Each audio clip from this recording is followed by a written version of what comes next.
Chapter 1. Infinite Life and Power. Man possesses, did he but know it, illimitable power. This power is of the Spirit, therefore, it is unconquerable. It is not the power of the ordinary life, or finite will, or human mind. It transcends these, because, being spiritual, it is of a higher order than either physical or even mental. This power lies dormant, and is hidden within man until he is sufficiently evolved and unfolded to be entrusted with its use. The powers of the subconscious mind are dealt with in other chapters. The powers of the spirit are far greater and finer than those of the subconscious mind. Thought is a spiritual power of tremendous potency, but this is not the power of which we speak. By thought, man can either raise himself up and connect himself with the powerhouse of the universe, or cut himself off entirely from the divine inflow. His thought is his greatest weapon, because, by it he can either draw on the infinite or sever himself, in consciousness, but not in reality, from his divine source. Through the divine spark within him, which is really his real self, man is connected with the infinite. Divine life and power are his, if he realizes that they are his. So long as he is ignorant of his oneness with the divine source of all life, he is incapable of appropriating the power that is really his. If, however, he enters into this inner knowledge, he finds himself the possessor of infinite power and unlimited resources. This power, then, is God's, yet it is also man's, but it is not revealed to him until he is fit to be entrusted with it.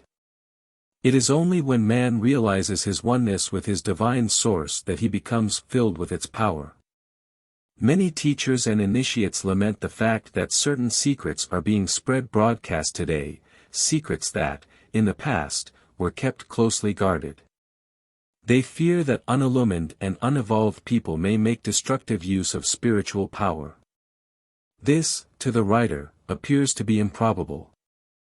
It is true that strong personalities, who have a great belief in their own power to achieve and succeed, draw unconsciously on hidden powers, and thus are able to raise themselves high above their fellows. The use, however, that they can make of spiritual power for base purposes is limited, and is not to be feared. There are others, of course, who are misusing their powers.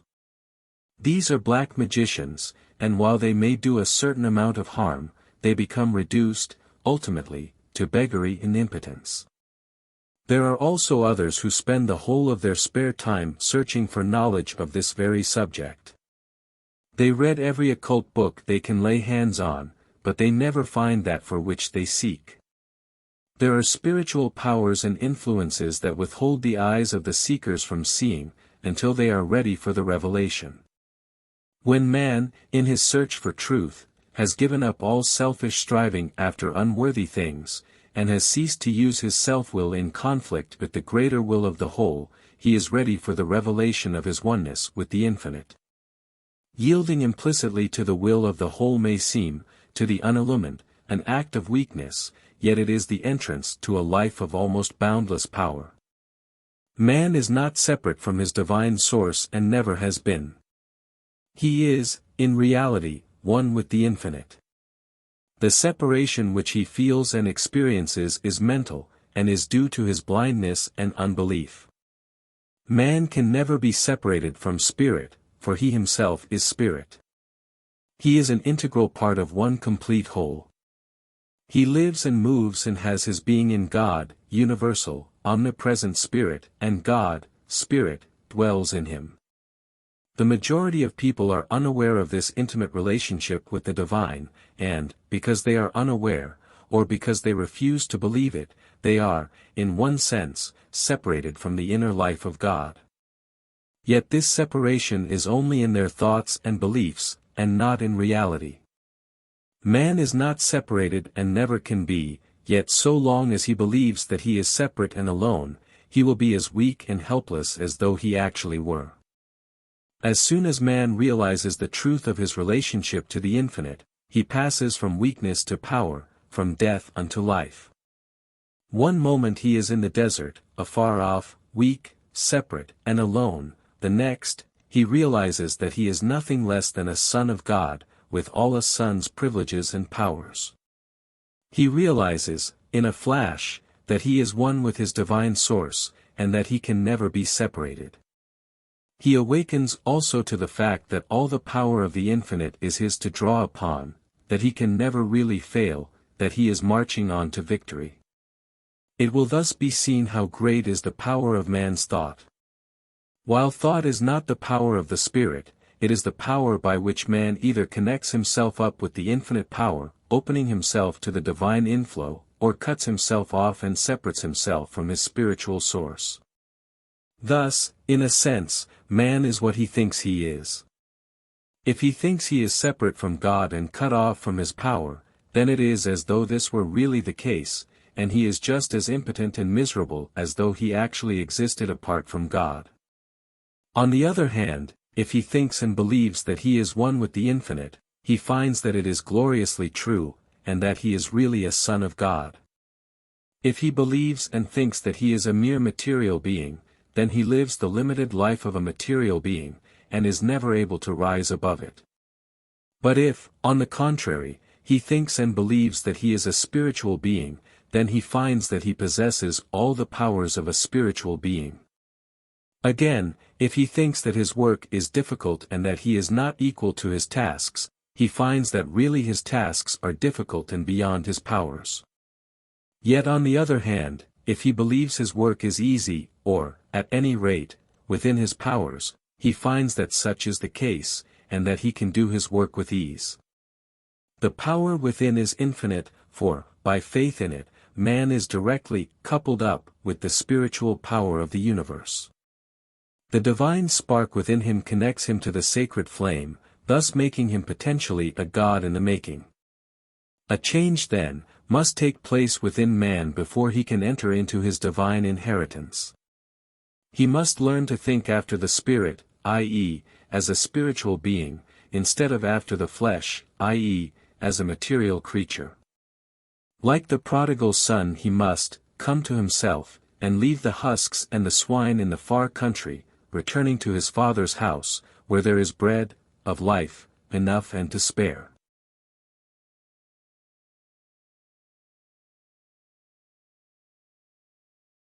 Chapter 2. The overcoming of life's difficulties.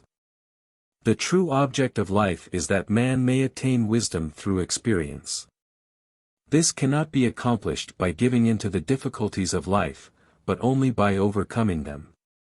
The promises of God are not made to those who fail in life's battle, but to those who overcome. Neither are there any promises that man shall have an easy time and be happy ever afterwards.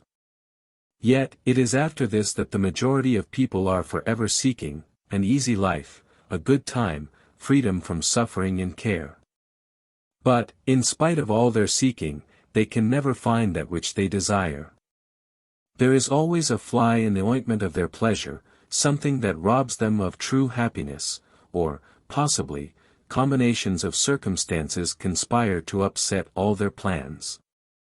Life is a paradox. The true object of life is not the attainment of happiness, yet if we attain the true object of life we find happiness. Those who are ignorant of life's true purpose and who seek happiness high and low, year after year, fail to find it. Like a will-o'-the-wisp, it forever eludes them. On the other hand, those who recognize the true object of life, and follow it, attain happiness without seeking for it. In times past, people have made God a convenience. They have thought they could drift through life, learning none of its discipline, and then, when in trouble, or things were not to their liking, they could pray to God and have the unpleasant circumstances taken away. The same idea is prevalent today. People have left the old orthodoxy and looked to various cults and isms to get them out of their difficulties. They do not believe now that they can curry special favor with God by prayer, but they firmly believe that they can get what they want from the invisible by demanding it. They think that by this means they can have their own way after all. By this they mean having a good time, with no unpleasant experiences, trials, difficulties, adversities. They are, however, merely chasing rainbows. The easy life they seek constantly eludes them, simply because there is no such thing. The only life that is easy is the life of the strong soul who has overcome. His life is not easy in reality, but appears relatively so because of his strength. It is impossible to have an easy life, and, if it were possible, then life would be not worth living, for the sole object of life is the building of character and the attainment of wisdom through experience. Life to all of us must always be full of difficulty, and it is to help those, who, hitherto, have found life rather too much for them that this book is being written. What the majority are seeking for is an easy life, which they will never find, but precisely the reverse, and for them I have no message. But to those wise and awakened souls who are seeking for truth, no matter from whence it may come, and who desire to overcome life and its difficulties, instead of weakly giving in to them, this book, it is hoped, will bring a message. At this stage we cannot go into the subject of why we should meet with disasters and adversity in this life, nor why some people should have, apparently, a smoother life than others. We must therefore be satisfied to know that we have to meet trouble and overcome difficulty, and that it is only by so doing that we can attain wisdom and build up character. The question, then, is not whether we shall meet the trouble and adversity or not, but rather, how we shall meet them. Shall we be victorious or shall we be submerged? Shall we overcome life's difficulties or shall we give in to them? This subject is dealt with in The Path of Victory, by the same author, and published by the Science of Thought Press. The majority of people are drifters on the sea of life. They are wafted here and blown there, they are also carried hither and thither by every current. It is only the few who realize that they have the power of the infinite within them by which they can rise superior to all their difficulties, overcome their own weaknesses, and, through victorious experience, attain wisdom. At this point some practical reader may say that attaining wisdom is all very well, but what he wants is practical help. He is perhaps out of work, has sickness in his house and is in debt. Or, he may be well-to-do, and yet in the deepest distress and misery. To all such I would say that they possess the power by which they can overcome all their difficulties, and, through overcoming, attain wisdom. A man's success depends, more than anything, upon his faith in the good purpose of life, his faith in the power of the infinite within him and his ability to overcome every obstacle in his path. The extent of the power that man can bring into his life is the measure of his faith in that power. If his faith in it is small, then his life will be feeble and lacking in achievement. If his faith in the power within him is large, then great will be the power manifesting in his life. The power of the infinite is illimitable and inexhaustible, all that is required is an unquenchable belief and trust in it. The weakest and most timid can make use of this power. There is the same power in the timid and weak as in the brave and strong. The weakness of the former is due to a lack of faith and belief in the infinite power within them. Difficulties and troubles there will be in every life, and sometimes disaster and heartbreak, when the very earth slides from under the feet, yet, by calling upon the power within, it is possible to rise from the ruins of cherished hope stronger and greater through experience. Happiness and true success depend upon how the troubles and difficulties of life are met. Adversity comes to all, but if it is met in the right manner even failure can be made the stepping stone to success. Trouble comes to all, but, while it makes some people stronger and better in every way, it submerges others so that they never rise again. The trouble is the same, it is how it is met that makes the difference. Those who meet difficulty and adversity in the feeble strength of their finite minds and false personality are speedily overwhelmed and broken by the storms of life. But those who rely upon, and have faith in the power within them, can never be overwhelmed, neither can they ever be defeated. The power, being infinite, is always sufficient, no matter how great the need may be. One who realizes his own real spiritual identity, knows that he can never die, that he can never be defeated, that he can never really fail. He may lose his body through the change that is called death, but he, the true man, can never die. Neither can he fail, though he be defeated 1,000 times, he must rise again. Only have faith in the spiritual power within you and you can know all the joys of overcoming and achievement. All things will become yours. Seek first the kingdom within you, your spiritual union with the infinite, and harmony with the divine will and purpose, and all these things shall be added unto you. You will have no need to fear the morrow, for you will know that all provision has already been made.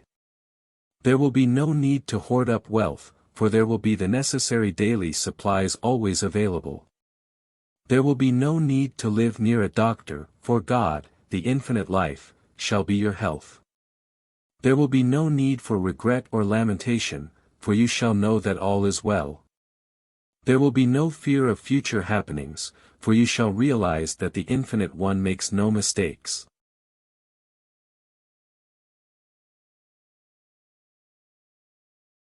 Chapter 3. Fate or Free Will. Great has been the controversy in the past, over the vexed subject of fate versus free will. On the one hand, fatalists claim that man is so closely bound to the wheel of fate it is impossible for him to live his life in any different way than that which is mapped out for him. He can bring a quantity of first-class evidence in support of his claim and believes in his theory with all his heart. On the other hand, the advocate of free will believes just as wholeheartedly that man is not bound at all, being as free as air. He, too, can bring plenty of evidence in support of his theory, which confirms him in his belief. Each one of them thinks that the other is wrong, yet they cannot both be wrong. Let us therefore examine the subject for ourselves, for it is an important one, being intimately connected with the subject which this book discusses. First of all, let it be said, they are both wrong, in part, and right, in part. Man is bound to the wheel, yet, at the same time, he has free will. Let us, therefore, explain this seeming paradox. It is an ancient truth of the inner teaching that man, when he is unevolved and before he is unfolded, is bound to the wheel of fate very closely. The unevolved man follows his desires, thus creating for himself a future from which he cannot escape. When, however, he becomes more evolved and emancipated, he begins to resist following his desires and strives, instead, to follow higher things. This creates for him a better future and thus he becomes free in comparison with his former slave state. Man is a slave to fate as long as he is a slave to the desires of the earth plane. He is, however, free to overcome lower things and thus rise to higher. When he does this he ceases to create a painful future for himself and thus becomes free. There is, therefore, fate which is self-created.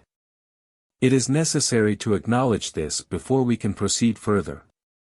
One who has not had much experience of life or who has not been a close observer, may deny that there is such a thing, but one who has had great changes in his life, against which he has fought and struggled in vain, knows that there is a purpose working behind the events of life, against which even kings and mighty men are powerless. There come times in man's life when he moves heaven and earth, figuratively speaking, prays until he can pray no more, sacrifices, it may be, his money, his health, his prospects, and does everything that is in the power of a human being in a vain attempt to stave off a threatened disaster. But, in spite of all his efforts, in spite of his cries to a pitiless heaven, the relentless march of fate cannot be stayed.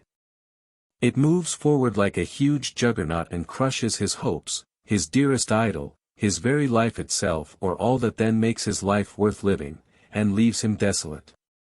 If then, you may ask, fate is so pitiless and so powerful, what can be done with it and where does free will enter into the matter? In reply it must be admitted at once that it is no use fighting fate. The more man fights it, the more completely he gets broken. There are certain main events in each life which must come to pass. These events and changes are inevitable and it is hopeless to fight against them. While these things, which constitute what we call fate, are inevitable and therefore cannot be avoided, it rests with ourselves how we meet these adversities and disasters. If we meet them in the wrong way they break us. If, however, we meet them in the right way we become stronger through discipline and experience, thus becoming better fitted to bear life's responsibilities and to overcome its difficulties and temptations. One who meets the setbacks, griefs, bereavements and disasters of life in the right spirit becomes a strong and rich character. He becomes mellowed through experience, strong, stable, a helpful influence to all who meet him. When things go smoothly and life is a merry round, no philosophy or religion seems necessary, and, as for an inward power, what of it, we can do very well without it. So say the thoughtless and inexperienced, but there come times in every life, when, not only is a philosophy, and that a very sound one, necessary, but also a power, of which the finite self knows nothing, is needed in order to raise the soul out of the dust and ashes of its despair. It is one thing to try and meet trouble and adversity in the right spirit and quite another thing to have the power to do so. One who thinks that he has no power within him but that all the power is in circumstances, can never rise victorious over his troubles and become a conqueror over life's difficulties, but one who realizes that he possesses a wonderful power that can raise him up, no matter how crushed he may be, can never be a failure in life. No matter what may happen to him he will play the man and act a noble part. He will rise from the ruins of his life and build it anew in greater beauty and splendor. At this stage it is necessary to point out that there is a difference between big fate and the circumstances of life. Big fate, as it sometimes is called, antedates this present life and its cause does not come within the scope of this little book. Sufficient if we say here that, through the ages, we reap as we sow, therefore our future depends upon how we meet life and its difficulties now.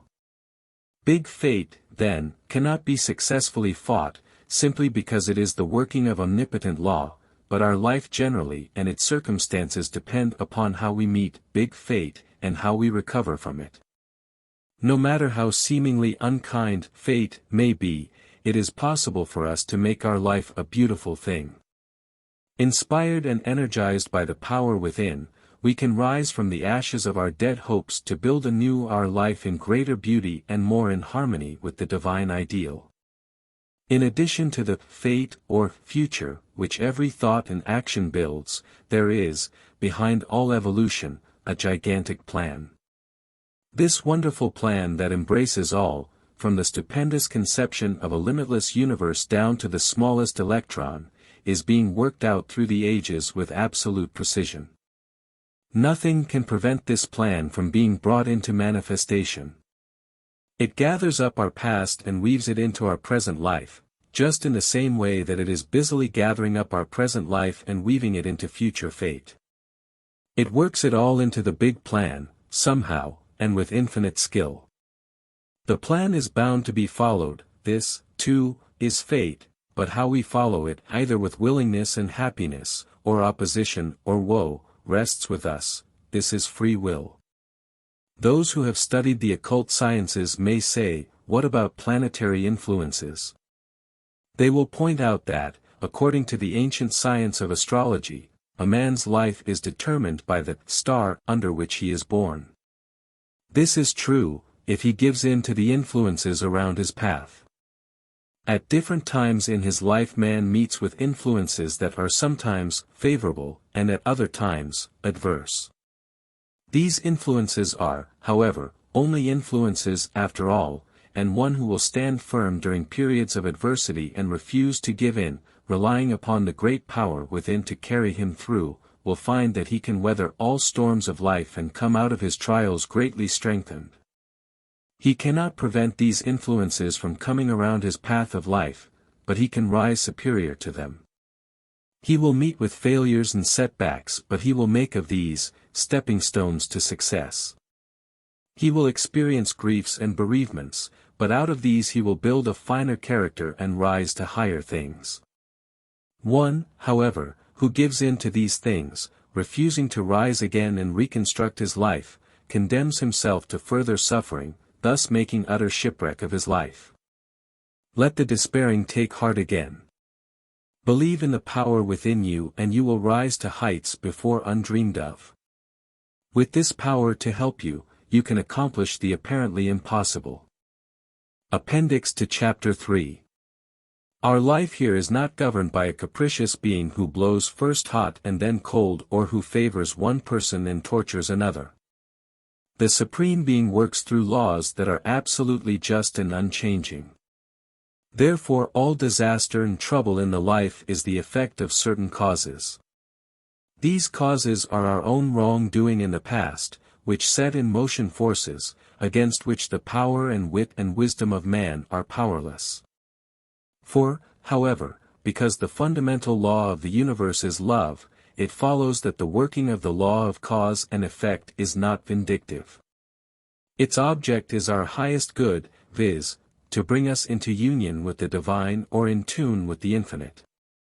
Therefore, by rising up to a higher plane and coming more into harmony and union with the divine, we rob even big fate of something of its power. We cannot oppose it, for by so doing we fight against omnipotence, but we can forestall it by doing willingly, and of our own accord, that very thing which experience comes to teach us. Another cause is that the soul has failed to learn certain lessons, therefore, in this life, many painful experiences are brought to bear, in such a way, as to teach the necessary lessons.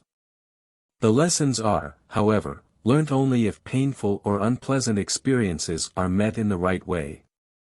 So long as man believes that he is unjustly treated by fate and that he does not deserve what life metes out to him, he intensifies his troubles, both now and hereafter, through not learning the lessons that life desires to teach. When, however, man realizes and admits that life is just and that the cause of all his troubles is within himself, he, like the prodigal son, comes to himself and, soon afterwards, begins his homeward journey. Yet another cause is that the soul is deficient in character. Strength and stability of character can be built up through the soul meeting trouble and difficulty. Again, it must be pointed out that they must be met in the right spirit. It will be seen then, that our future depends entirely upon the way we think and act in this life. Our future lies in our own hands. If we violate the law of love in this life, we create disaster and suffering for the future, which will have to be met, in the form of big fate of a painful character, some day. Therefore, by right thinking and right doing now, we not only ameliorate conditions in this life, but we also create a future that will be more harmonious and freer than anything we have experienced hitherto. It is also necessary to point out that, even in this life, some of its big disasters are the result of thoughts and actions committed during this present existence. A youth or young man may commit a folly that brings, in after life, a terrible retribution. Or he may do another man a grievous wrong and years afterward someone else does the same wrong to him. It is always an eye for an eye and a tooth for a tooth on this plane of cause and effect, but the Great Way Shower, by his teaching of the power of love, enables us to rise above these lower things and live a life of harmony and peace.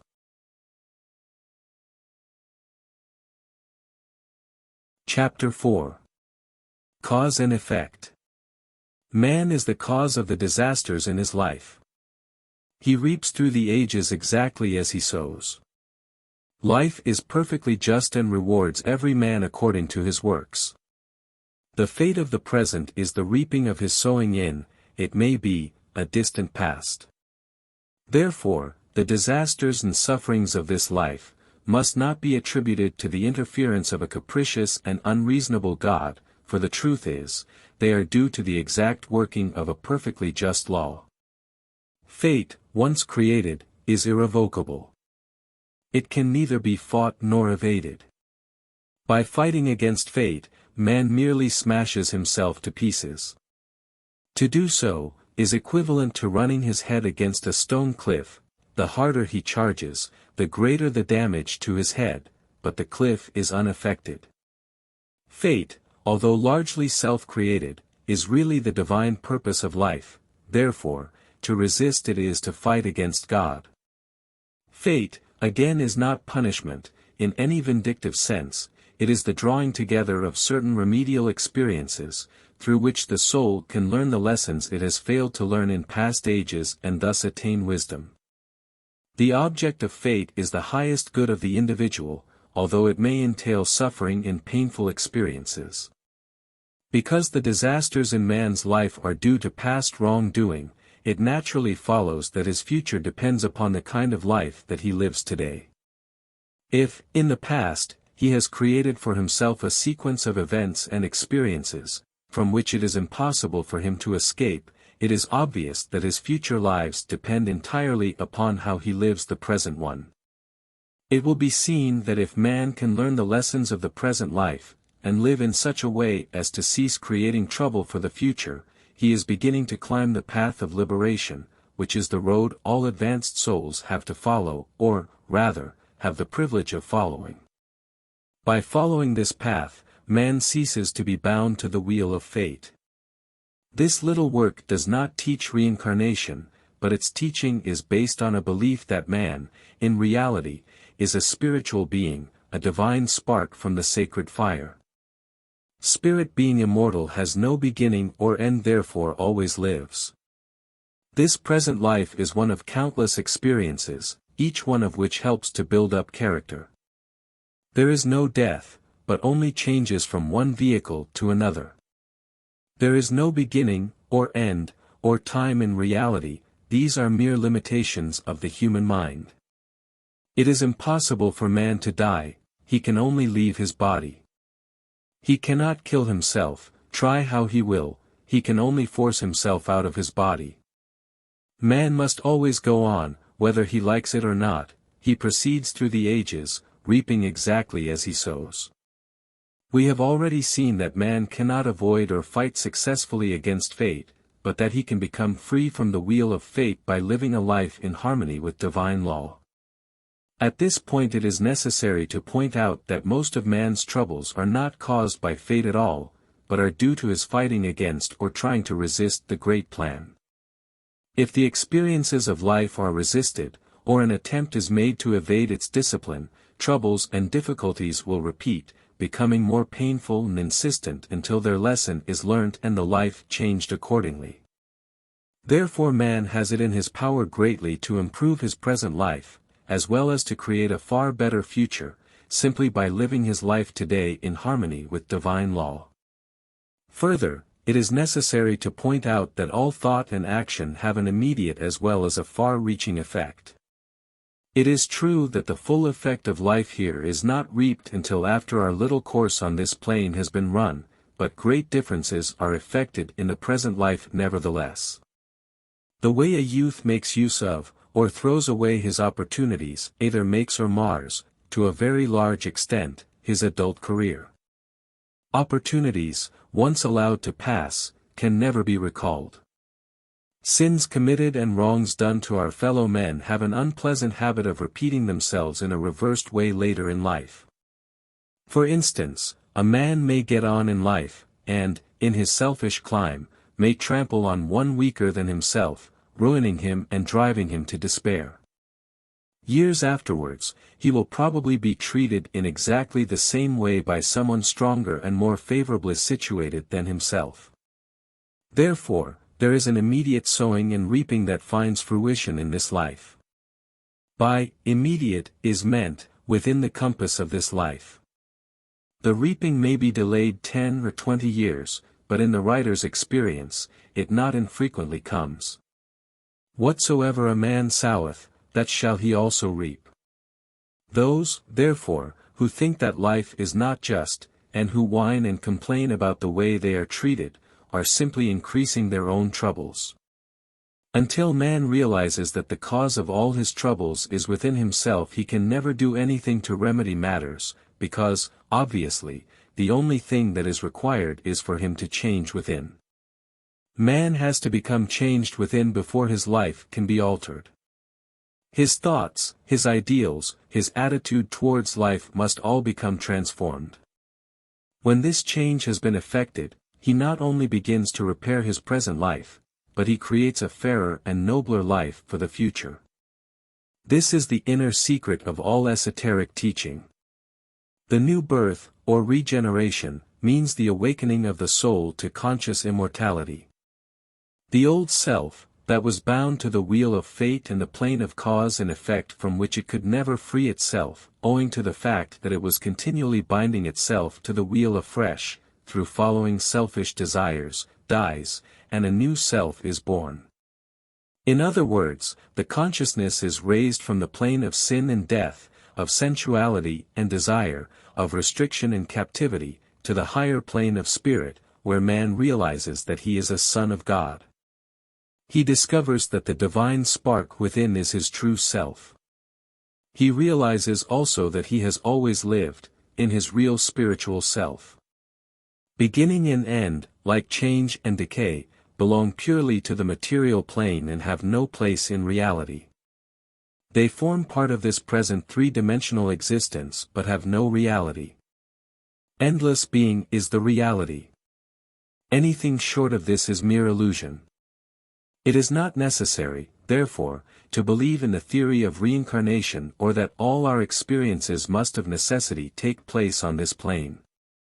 Sufficient to know that we can never die, that we cannot escape from ourselves, and that to neglect seeking with all our heart for union once again with our divine source, is merely to prolong our sufferings. Man, then, has to change.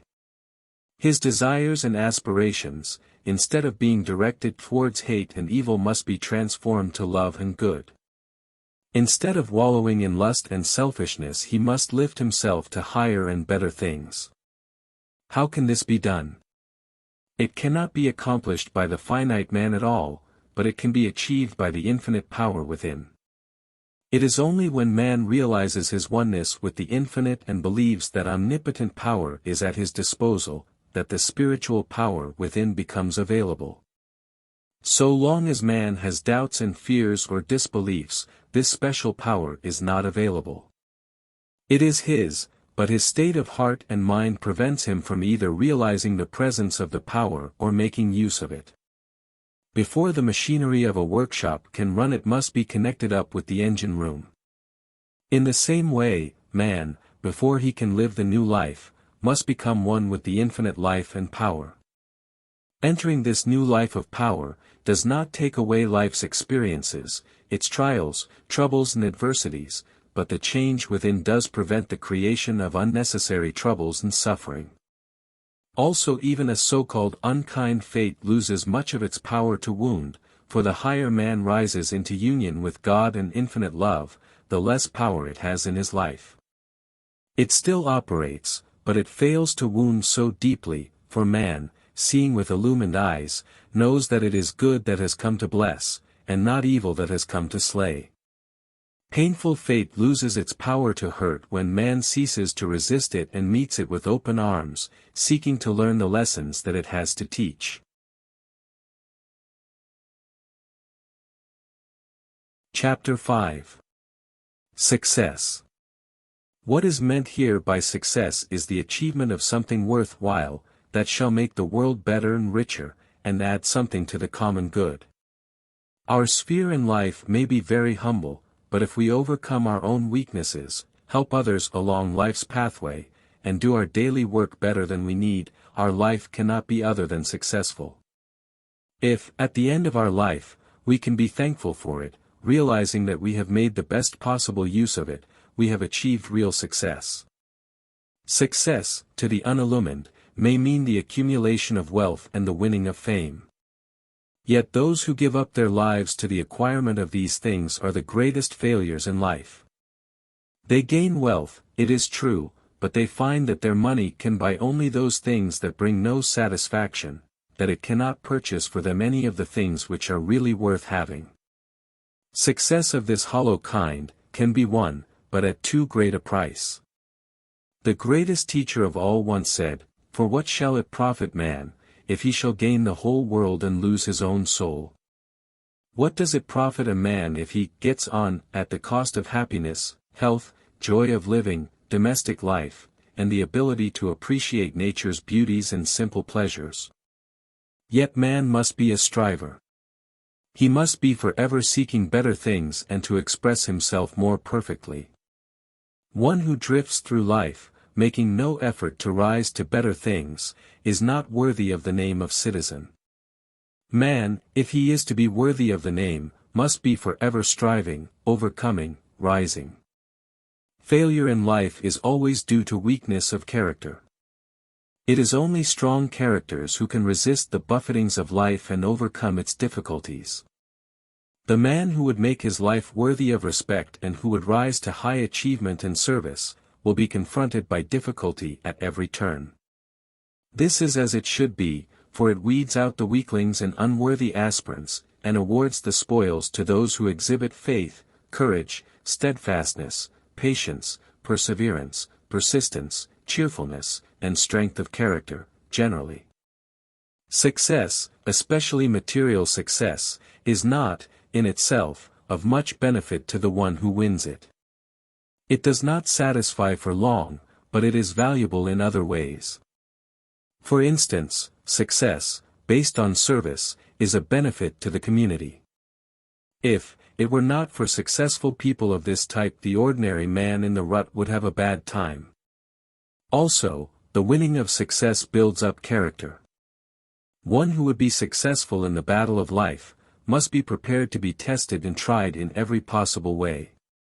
One who survives them all is built up in character in almost every direction.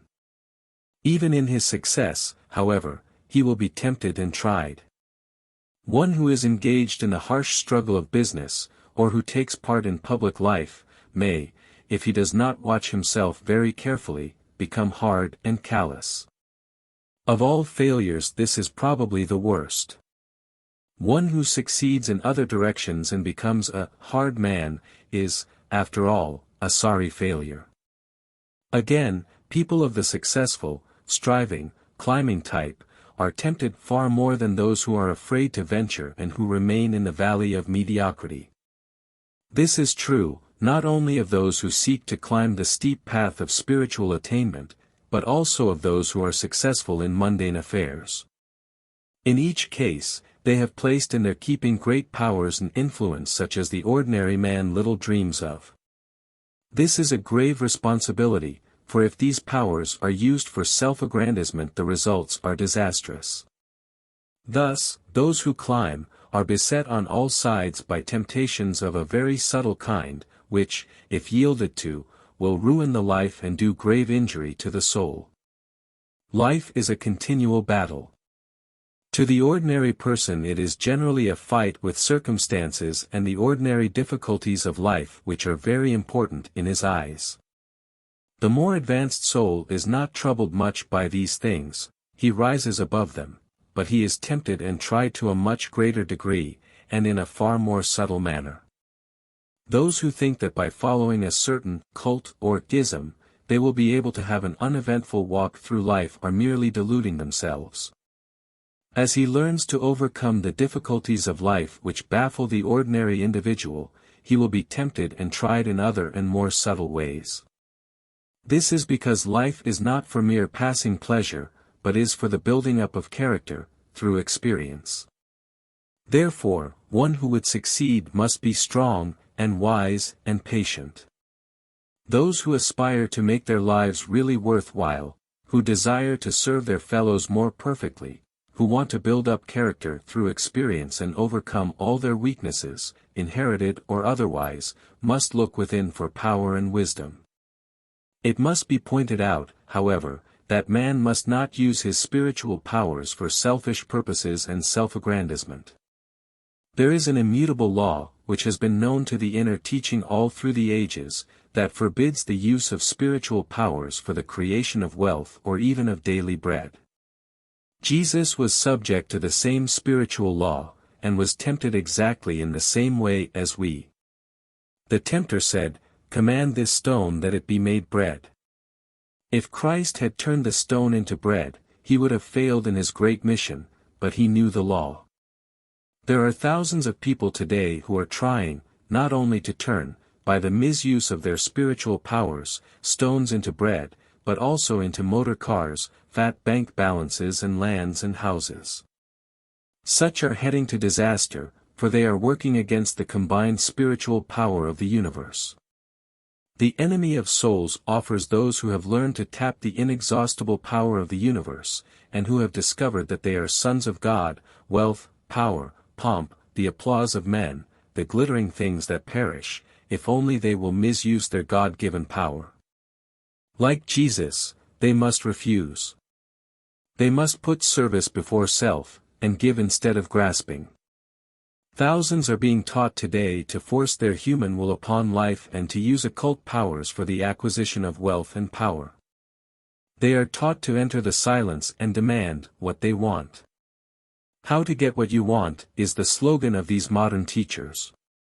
Not merit, not service, not giving, but demanding, compelling by human willpower and by the use of occult forces. This is another device of the enemy of souls, and it is taking tens of thousands of seekers for truth out of the path. This subject is dealt with more fully in a separate chapter. If, however, man's ambition is to serve and to give, instead of to grasp and to grab, if, also, he seeks success through merit and not through the misuse of his spiritual powers, he can go forward and the power will go with him and will help him. When once the power has been aroused, man must cease all purely selfish striving, although, of course, there will still be much selfishness in his motive. He must seek his success through service and through following noble aims, through merit and a fair exchange, instead of trying to wring success from life, no matter who may suffer thereby. Further, when this power has been brought into expression it must only be used in love, for if it used otherwise it will destroy the user. Again, the power must not be used by the finite human will, but an endeavor must be made to find what the will of the whole is, and to work in harmony with it. Behind each life is the divine will and purpose. Each life is perfect as it is imaged in the universal mind. The highest success, indeed, the only true success, is to live the life according to the great cosmic purpose, or, in other words, as it is imaged in the one mind. Do not imagine, however, that it is the will of the universal mind that man should be a failure or lacking in achievement. Far from it, for we have only to contemplate the universe to see that the infinite mind is forever achieving and that it never fails. Man, too, must succeed, but let him mix wisdom with his ambition, and work for the benefit of the whole, rather than for any purely selfish purpose. It is natural for man to get on in life, to a moderate extent. 6. In order to get on, he must become more efficient, and thus serve life and his fellows better. Therefore, there is no harm in success of this kind. It is natural and laudable also for one in poor and unlovely surroundings to have an ambition to raise himself to better circumstances. It is only right that he should desire to make life brighter and better for his wife and family. So long as he indulges in ambition wisely, and if he seeks success through better service to his fellows, his is a laudable purpose. If, however, he does not curb and control his ambition but allows it to run away with him, he will lose all real joy in life, and, at the last, when it is too late, learn, to his sorrow, that his life, through too much success, has been a failure. It must not be deduced from this that the author deprecates large achievement. There must always be the few who have to bear huge responsibilities. The real success of the lives of these great ones depends entirely upon their motive. If they seek merely power, fame and self-aggrandizement, then their life, no matter how it may appear otherwise, can be only a failure. If, however, their motive is service, then their life is truly successful, no matter how it may appear to be otherwise. The writer's experience has been that it is necessary that we should always be progressing, achieving, overcoming and endeavoring to succeed. One of the greatest laws of the universe is progress, therefore it is fatal to stand still. We must go forward, we must achieve, we must accomplish things. If we do so, we may find that many things which cost us much effort and hard work are not worth the having, yet all the time we are learning, through experience, and are being strengthened and prepared for greater things. Through repeated failure to find true satisfaction we arrive finally at true knowledge, wisdom and understanding. We are wise then, if, with the world at our feet, we can be satisfied with a very moderate material success, and turn our attention and aspirations to higher and better things. In concluding this chapter, let it be pointed out that success and achievement will not drop ready-made from heaven into your lap. All who succeed are gluttons for work, toiling whilst others play and sleep. All teaching to the contrary is erroneous. To think that success is going to come to you when it is unmerited, simply because you make use of affirmations, or employ mental treatments, is folly of the first water. On the other hand, to use the inner forces in an occult way, so as to compel material things or success, so-called, in any shape or form, to come to you, is black magic. One who stoops to such practices becomes a black magician, earning for himself a terrible retribution. There is only one way to succeed in the affairs of life, and that is by raising oneself to greater usefulness and service. By doing things better than they have been done before, by bearing greater responsibility, you serve humanity better, and therefore merit success. It is more blessed to give than to receive, said the Master, and this is true even in the practical and material affairs of life. First, you must give better and more valuable service, in other words, deserve and merit before you expect to see it materialize. You must sow before you can reap. You must become too big for your present position before you are capable of occupying a larger one. You must grow and expand in every possible way, and as you grow so will your success increase. Outward success is only a reflection, so to speak, of what you really are, and a result of greater and more valuable service to humanity. It requires great effort and determination to get out of the rut, but so long as your ambition is not ignoble or selfish, there will be found within you power sufficient for all your needs. To win success, either in the hurly-burly of life, or the more difficult path of spiritual progress, demands imagination, vision, courage, faith, determination, persistence, perseverance, hope, cheerfulness and other qualities. These are all to be found within. All these qualities lie more or less dormant within, and can be called into expression if we believe that infinite power is ours. Again, however, must the warning be repeated that this power must not be used for selfish self-aggrandizement, still less may it be used, or, rather, misused, either to influence or dominate others. If this power is misused, the results are terrible and disastrous. Therefore, use the power only for the achievement of good and noble aims and in service which shall enrich the life of your fellows, adding to the common good. Having arrived at this stage, you must go forward. There can be no holding back. Ever onward, the divine urge is sending you, to greater achievement and accomplishment. Just as surely as the planets must revolve round the sun and fulfill their destiny, so also must you go forward. See to it, then, that your aims and ambitions are based upon eternal wisdom, for upon this does your whole future depend. Chapter 6. Health. It is impossible, in a little work of this description, to explain why it is that one person inherits a weak and ailing body and another enjoys a strong and robust constitution. Sufficient for us here to notice that the days of rude, rugged health are passing, and that man is becoming more highly strung, nervous and psychic in his makeup. The old type of rude, unconscious health was due to the animal-like nature of man, which caused his body to be governed more completely by the instinctive mind.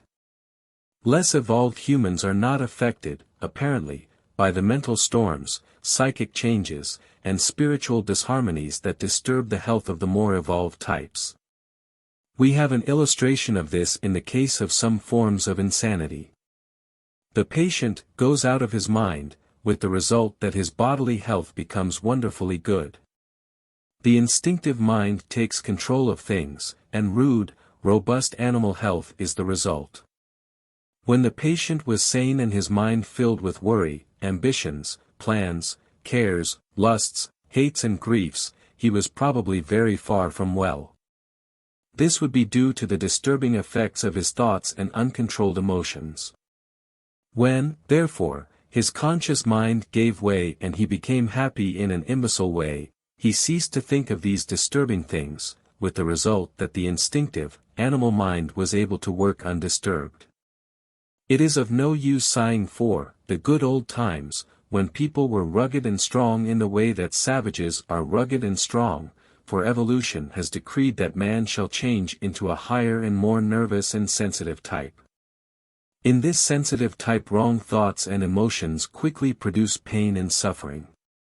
The majority of people do not know what good health is. Not only do they suffer from minor ailments, such as headaches, indigestion, rheumatism, neuritis, but they also never feel hearty or completely well.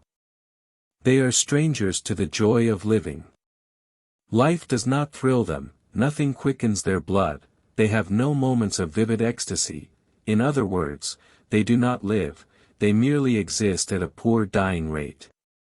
Again, the majority of people are susceptible to infectious diseases and epidemics, yet, if they were really well, they would be immune. Instead, however, of seeking immunity through health, they are seeking it through the use of vaccines and serums, thus adding to the burdens which the body has to bear. All attempts in this direction are bound to end in failure, for, as fast as one disease is suppressed another one will appear. Many people look upon disease and sickness as inevitable, yet the truth is that health is the normal state and ill health an abnormality. In tracing back ill health to its source, we find, first of all, that it is due to disobedience of natural law. Large numbers of people break nearly every known natural law of health, and are surprised that they become ill. Yet the wonder is that they are as well as they are. Yet, while obedience to nature's laws and the use of nature cure methods will carry us a certain part of the way, we find that there must be causes even deeper than those which are physical. We are confronted by the fact that there are many people who obey every known physical law of health, who bathe, exercise, breathe, eat and drink scientifically, who adopt nature cure methods instead of drugs and serums, who yet cannot find health. Therefore we must search deeper and go to the mind in order to discover the cause of ill health. When we look to the mind we find a prolific cause of sickness. Man thinks himself into ill health and disease. It is well known that thinking about disease and sickness produces them in the body. People who are forever thinking about disease, illness, operations and other morbid subjects, become a prey to these things. Those who believe that sickness is inevitable, manifest it in their life. Morbid thinking produces a morbid state of the body, causing it either to fall an easy prey to infection or to break down into chronic ill health, or even disease. Allowing the thoughts to dwell upon morbid things is a sure way to sickness and invalidism. Man is not only made ill by his own negative thoughts and emotions, he is also under the hypnotic spell of the race mind. The God of this world hath blinded the minds of them which believe not. We are all under the spell, more or less, of a huge illusion. The evil, disease, sickness and other imperfections that we see and experience, have no reality, in reality, but have an existence in unreality. Although they are not real in a real sense, yet they are terribly real to this present limited consciousness. By realizing the truth, and by thinking and living in its light and power, the hypnotic spell becomes broken, not completely, else we should not grow old, but to such an extent that a state of greatly improved health can be enjoyed. For a fuller explanation of this metaphysical statement, see Science of Thought textbooks, numbers I and II. We are also hypnotically affected by suggestion, which reaches us from 1,000 different sources. The conversations of friends and acquaintances affect us adversely. Their belief in disease and sickness as realities, and in its inevitableness, colors all their conversation, and, unless we guard against it, this unconsciously affects us. Newspapers, magazines, books, all steeped in the same error, also influence us unless we have become too positive to be affected. From innumerable sources it is subtly suggested to us that disease, sickness, infection are realities that cannot be evaded, and to which we are prone. The effect of all this, putting it in simple and elementary language, is to divert the life power into wrong channels, thus producing disease and ill health in place of perfection. The normal state of health has to give place to an abnormal state of disease or sickness. The normal health state is, however, restored when truth is realized, and the life lived in its light and power. Absolute truth and perfection stand behind all the illusion and imperfection of the sense life. It is by realizing the truth and the perfection of the reality, and by establishing the thought life in truth, so that our thoughts cease to be negative and based on error and illusion, that health is to be found. It is often said that ill health is the result of sin. It is, for thinking about disease, sickness and ill health, believing them to be inevitable, is one of the greatest of sins. The way of life is to walk, think and act, after the Spirit, which is perfect, whole, immortal and incorruptible, and not after the flesh, corruption, disease, sickness, death. By thinking after the flesh, we dishonor God who is absolute wholeness and perfection, and cut ourselves off from the divine life and power. But there are other ways by which wrong thinking destroys the health. Thinking thoughts of lust is a prolific cause of unhappiness, sickness and nervous disease. The divine forces of life are directed into a wrong channel, resulting either in indulgence and inevitable weakening of body, brain and will, or in repression and its consequent nervous diseases. If the thoughts are allowed to dwell upon impurity, evil results must follow in some form, either in action or ill health, or both. Thought must be controlled and reversed continually. Not repressed, but reversed, be it noted, for there is a tremendous difference between the two. Repression creates nervous trouble, but by reversing or transmuting the thoughts the life becomes transformed, and the bodily health greatly improved. Further, indulging in thoughts of hate, resentment, ill will, fear, worry, care, grief, and anxiety, produces ill health, and, by lowering the tone of the body, lays it open to infection and disease. We therefore see that the state of the mind and the character of the thoughts are important factors which cannot be ignored. It is useless to treat either ill health or disease if they are merely the external effects of hidden causes of the mind. In order to effect a cure we have to get back to the cause of the trouble. Thought control is a great assistance. Substituting a right or positive thought for a wrong one, will, in course of time, work wonders in the life. In the subconscious we have an illimitable power of extraordinary intelligence. According to our thoughts this wonderful power either builds up health, harmony and beauty in our life and body, or just the reverse. The power is good, the intelligence is apparently infinite, but it goes wherever our thoughts direct it. By our thinking, therefore, we either create or destroy, produce either good or evil. If, therefore, all our thoughts are good, positive and constructive, it follows that both our body and our life must become built up in harmony and perfection. The question is, can this be done? It can be done if we have the desire, and are willing to discipline ourselves and persevere in the face, often, of seeming failure. Some readers may say, at this point, that they have no desire to be so frightfully good, that they are not prepared to give up lust, impurity, hate, anger, malice and thoughts and emotions of this kind. Very well, if this is so, they must go on and learn, through suffering, the lesson which they refuse to learn willingly. Others may say, yes, I want to control my thoughts, but how can I cease to worry when I have so much about which to worry, and how can I cease to hate when I have been so deeply wronged? This brings us to an even deeper cause of ill health than that of mind, viz., the attitude of the heart. Our scriptures tell us that, as a man thinketh in his heart so is he. By heart is meant the soul or feeling, desiring part of man. It is here where the conflict between the self-will and the divine will, between the desires of the flesh and the longings of the spirit take place. The real root cause of all unhappiness, disharmony and ill health is spiritual, and not merely mental or physical. The latter are contributory causes, but the former is the fundamental cause. Spiritual disharmony is, in reality, the cause of all ill health and disease. Until spiritual harmony is restored, man is a kingdom divided against itself, which, as our Lord said, cannot stand healing, then, must be of a spiritual character. Until this harmony exists there can be no overcoming of hate thoughts, fear thoughts or worry thoughts, and until these are overcome there can be no true healing. Our Lord's healing was a gracious healing of the spirit. It restored inward harmony by forgiving sin, by changing the heart's desires, by bringing the will of the subject into harmony with the divine will of the whole.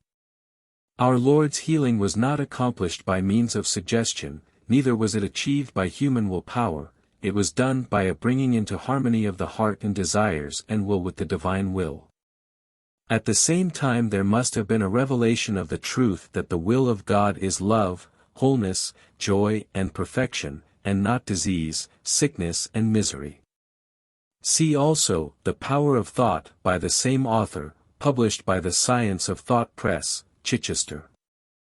Mental healing does not become possible until we have made our peace with God. Until we have surrendered entirely to the love principle, we cannot overcome our hate thoughts and malice thoughts or resentment thoughts, by transmuting them into thoughts of love. Until we surrender to the divine will and leave all our problems to the infinite mind, we cannot cease to worry and fear. Mental discipline and thought control are necessary after this inward change has taken place, for we all have to work out our own salvation, but the essential thing is the inward heart's surrender in love and trust. So long as we hate our brother, or fear what the morrow may bring forth, or worry about the things of this life, we can never be well. When, however, we have become attuned to the divine harmony, and have learned to control our thoughts and emotions and to transmute fleshly and material desires into loving service, a state of wholeness is the inevitable result. Old, deeply seated disorders die away, and a steady improvement in the state of health takes its place. In order to regain health it is necessary to raise oneself up continually to the divine ideal of health, harmony and perfection. But this is useless if there still remains a clashing of the personal will with the divine will, or if there is any hate, malice, envy, or fear in the heart. The will must be surrendered to the greater will. This, in reality, is our highest good, for the fulfillment of the divine will is the happy destiny of man. The heart must forgive and be filled with love, fear must be cast out, and replaced by confidence and complete trust, before we can enter into that happy, carefree, restful state which is necessary for healing. Health is harmony, a delicate balance and adjustment between spirit, soul, mind and body. This harmony is dependent entirely upon the greater harmony between ourselves and God. So long as there is a conflict of will, so long as there is hate or resentment, so long as there is selfishness or while there is fear, this harmony cannot exist. Therefore, the bedrock cause of health is spiritual harmony, all healing being a restoration of harmony between man and his divine source. When this harmony is restored, man is no longer a kingdom divided against itself, for he becomes established in unity, he works with the universe and the divine laws of his being, instead of against them. The divine life and power flow through him unimpeded, promoting perfect subconscious functioning. His thoughts become cleansed at their source. Create in me a clean heart, O God, and renew a right spirit within me. Cleanse thou me from secret faults. He becomes free from the hypnotic spell of the race mind. His eyes, through the influence of the divine spirit, become open to the truth, therefore he is no longer blinded by the prince of this world. In the divine union he becomes free. In Christ all are made alive. The subject of grief and its effect upon health has purposely been left to the last. No amount of right thinking will prevent bereavements in this life. These form part of the necessary discipline of life, and it depends entirely upon how we meet our trials whether they shall be hurtful or the greatest possible blessing. By rebelling against life's discipline, griefs become hurtful, but the hurt is not in the bereavement itself, but in the attitude of the mind and heart. Until the soul is able to drink the cup of sorrow willingly, and say, "Thy will be done," bereavement is hurtful, destroying both health and happiness. The cause of the hurt is, however, in the hardness of heart, and not in the bereavement itself. There must, therefore, be submission and an acknowledgement that the discipline is necessary. This does not imply, however, a weak giving in to grief and mourning. One who has been bereaved can never, it is true, be the same again, for he or she becomes more chastened, more loving, more sympathetic, richer and more mellow in character. The loved one can never be forgotten, but that is no reason why the heart should be bowed down by grief and the life made desolate by sorrow. In such cases true religion, not religiousness, is the only thing that can satisfy the soul, harmonize the mind, and heal the body. To be established in truth, knowing that all is well, that God makes no mistakes and that there is, in reality, no death but only change, is the only way by which bereavement can be made to be a blessing in disguise. When this stage is reached, grief is overcome, death being swallowed up in victory. The only panacea for all life's troubles is conscious harmony with our divine source and the divine will and purpose which desire only our highest good. Chapter 7. The Secret of Abundant Supply. It is a metaphysical truth that the outward life is a reflection of the thought life. Our life is affected by our habit of thinking and attitude of mind, in two ways. First, all our actions are unconsciously influenced by our thoughts, thus helping to bring into manifestation, or attracting to us, an environment that corresponds to our thoughts. 9. Secondly, we discharge or emit an influence, silent and invisible, that no doubt affects other people. They are probably not aware of it, but they are either repelled or attracted by this silent influence. Thus, if our thoughts and mental attitude are of the wrong type, not only are our actions affected thereby, but also we exert a silent influence that assists in driving the right type of friends, opportunity, success and every possible good away from us. The reverse also is equally true. By right thoughts and a correct mental attitude we naturally attract to us all the good of which our present life is capable. This may seem, at first sight, to be a sweeping statement, but two homely illustrations will prove its reasonableness. First we will take the case of a man committed to prison for lawbreaking. His environment is obviously due to his wrong actions, the latter being the offspring of his thoughts, for all actions spring from thoughts. Next let us take the case of a man who is the trusted head of an efficient business. Obviously his position is the result of his actions, for he has climbed to it by hard work and faithful service, all due in the first place to constructive thinking and a right attitude of mind. The Bible tells us that as a man thinketh in his heart so is he. It is equally true to say that as a man is, so does he think, and, that as he thinks, so do his outer life and circumstances become. Therefore, as a man is, so is his environment. This may sound rather metaphysical, but it is really quite simple, and proof meets us at every turn. Take a man from slumdom and put him in nice surroundings, and note what happens. Very soon he either drifts back to a slum or turns his new house into a slum dwelling.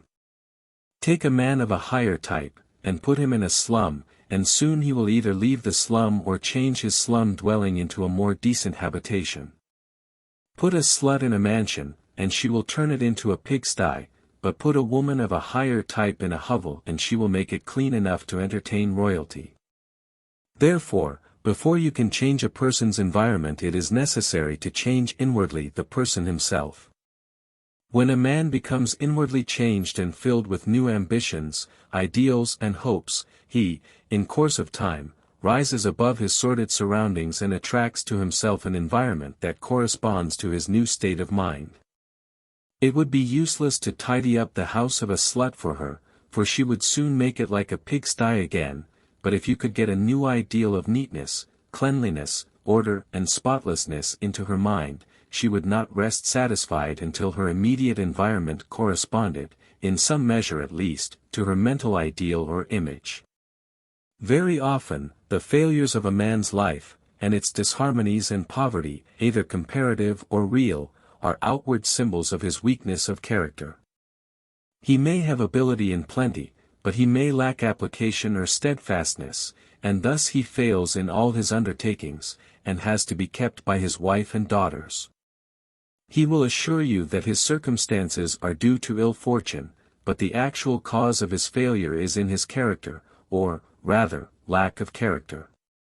If, therefore, a man's poverty and lack, or financial difficulties are due to weakness of character which manifest in his work and dealings with others, in the form of inefficiency, poor service and bad judgment, it follows that he, himself, must change before his circumstances can be permanently altered for the better. The difficulty in dealing with unsuccessful people is in getting them to realize that they, themselves, are the cause of all their troubles.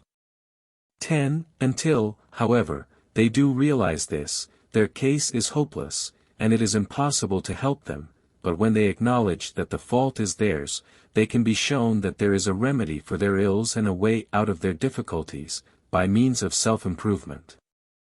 Let them then search for hidden weaknesses, and build up those weak places in their character, such as lack of grit, determination, steadfastness, persistence, patience, probity, decision, which are the cause of their troubles, and they will find that their circumstances will gradually change for the better. Everything comes from within, first within, then out, this is the law, therefore the change must always take place within. 10. See also, The Fundamentals of True Success, by the same author and published by the Science of Thought Press, Chichester. Going more deeply into the subject and becoming more metaphysical, it is necessary to point out that the cause of all manifestation is mind. We have already seen that a man's mind and character are reflected in his circumstances. Now let us think, for a moment, about the mind that is infinite. The whole universe, which is, of course, infinite in extent, has its origin in the divine mind, and is contained within this infinite mind, just in the same way that you can hold a mental picture in your own mind. God's universe, as it is imaged in the divine mind, is perfect. We see it as imperfect, because we only receive a finite sense perception of that which is perfect and infinite, from this forming, in our minds, an image that is necessarily imperfect and finite, which we project outwards, and, not knowing any better, think is real. But the universe, as imaged in the divine mind, and as it actually is in reality, is both infinite and perfect, it is also infinitely perfect. There is no poverty or lack in a universe that is infinitely perfect, whole and complete in the divine mind. Poverty and lack have their origin in the mind of man, they have no place in the mind of God. We cannot, in a little elementary work of this kind, go more deeply into this extremely fascinating subject. Sufficient if we say here that the only reality is infinite perfection and wholeness, therefore there cannot be any lack at all, in reality. The obvious lack and poverty that we see around us are the product of the human mind. Those who live in a consciousness of poverty and lack, go through life closely fettered by limitation. They can never escape from poverty, it dogs their footsteps like their shadow. In fact, it is a shadow or reflection, in the outer life, of their state of mind and mental attitude. On the other hand, those who live in a consciousness of sufficiency, are not troubled about supply. Their circumstances reflect their type of mind and mental attitude. It does not follow that they will be rich, for many of them prefer to live from hand to mouth, and quite large numbers of people have no desire whatever to possess wealth of any kind, but they have no worry about supply, for their needs are always met by sufficiency. Many of our readers look upon the possession of wealth as an iniquity. Personally, I do not see how, at this stage, it can be altogether avoided. Capital is necessary for the conducting of business and for the carrying out of enterprises, but, as far as the hoarding of wealth is concerned, I certainly think that it is both unwise and unnecessary. There is nothing more deadening to the spiritual life than riches. There is always hope for the drunkard and the harlot, but it is most difficult, although, of course, not impossible, for one who is burdened by wealth to enter the kingdom of heaven. Some are able to do so, but they are allowed to enter simply because they hold their wealth as of no importance, merely as something of which they are stewards for a season. The hoarding of wealth is just as unnecessary as poverty. They are both based upon a fundamental error. This error is in thinking that all supply, being material, must necessarily have a material source, that it is limited in quantity, and therefore must be grabbed at and fought over. The truth is, of course, that the source of supply is spiritual, and therefore without limit. Consequently, one who realizes the truth has no thoughts of poverty or lack, and ceases to fear it. On the other hand, he has no incentive to hoard or to grab wealth, for of what use are riches to one whose supply is forever assured? All who enter into this truth regarding supply, either despise riches or hold them very lightly indeed. They cease to have any desire for wealth. Why should they have any such desire? People hanker after wealth because they fear poverty with a deadly fear, and long for wealth because they think that its possession would release them from their fears. When, however, they know the truth, they also know that their wants will always be supplied, therefore they no longer desire wealth and its cares and responsibilities. Wealth is just as abnormal as poverty. Our Lord showed this to be the case by choosing to be poor, but not in poverty, and by his teaching in the Sermon on the Mount. What Jesus promised was adequate supply, but not wealth or riches, to those who had sufficient faith in their Heavenly Father. Many people live this planless life of utter dependence upon their spiritual source. They never become rich, but all their needs are supplied. Something always arrives in time to meet their requirements. Such a life requires a very live and active faith, but its results are as certain as the rising of the sun. An understanding of the truth regarding supply is a necessary foundation for the faith without which the planless life is impossible. It is necessary to know the utter falseness and unreality of poverty and lack before we can trust in divine providence or the working of spiritual, at the same time, mental, law.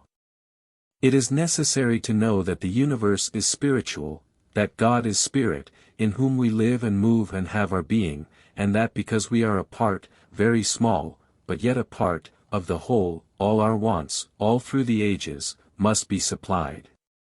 Supply, sufficient for all our needs, is the reality. Poverty and lack, the product of lack of faith, of fear, of ignorance, of weakness of character, have their origin in the human mind, and are the unreality, the negative which has no permanence or reality. When we have learnt the truth, it is necessary to live in the consciousness of it, and to think and act and praise God as though sufficiency were already ours.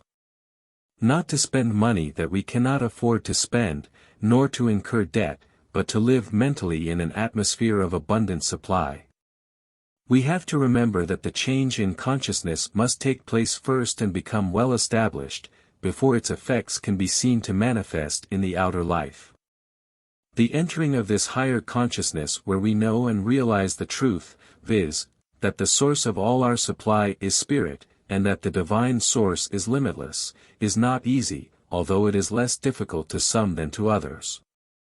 It demands constant mental activity and watchfulness. It requires persistence and perseverance in right thinking, yet it is possible to those who are in earnest. By living in the consciousness of God's supply and exercising a lively faith, the life becomes affected, principally due to both conscious and unconscious change of action.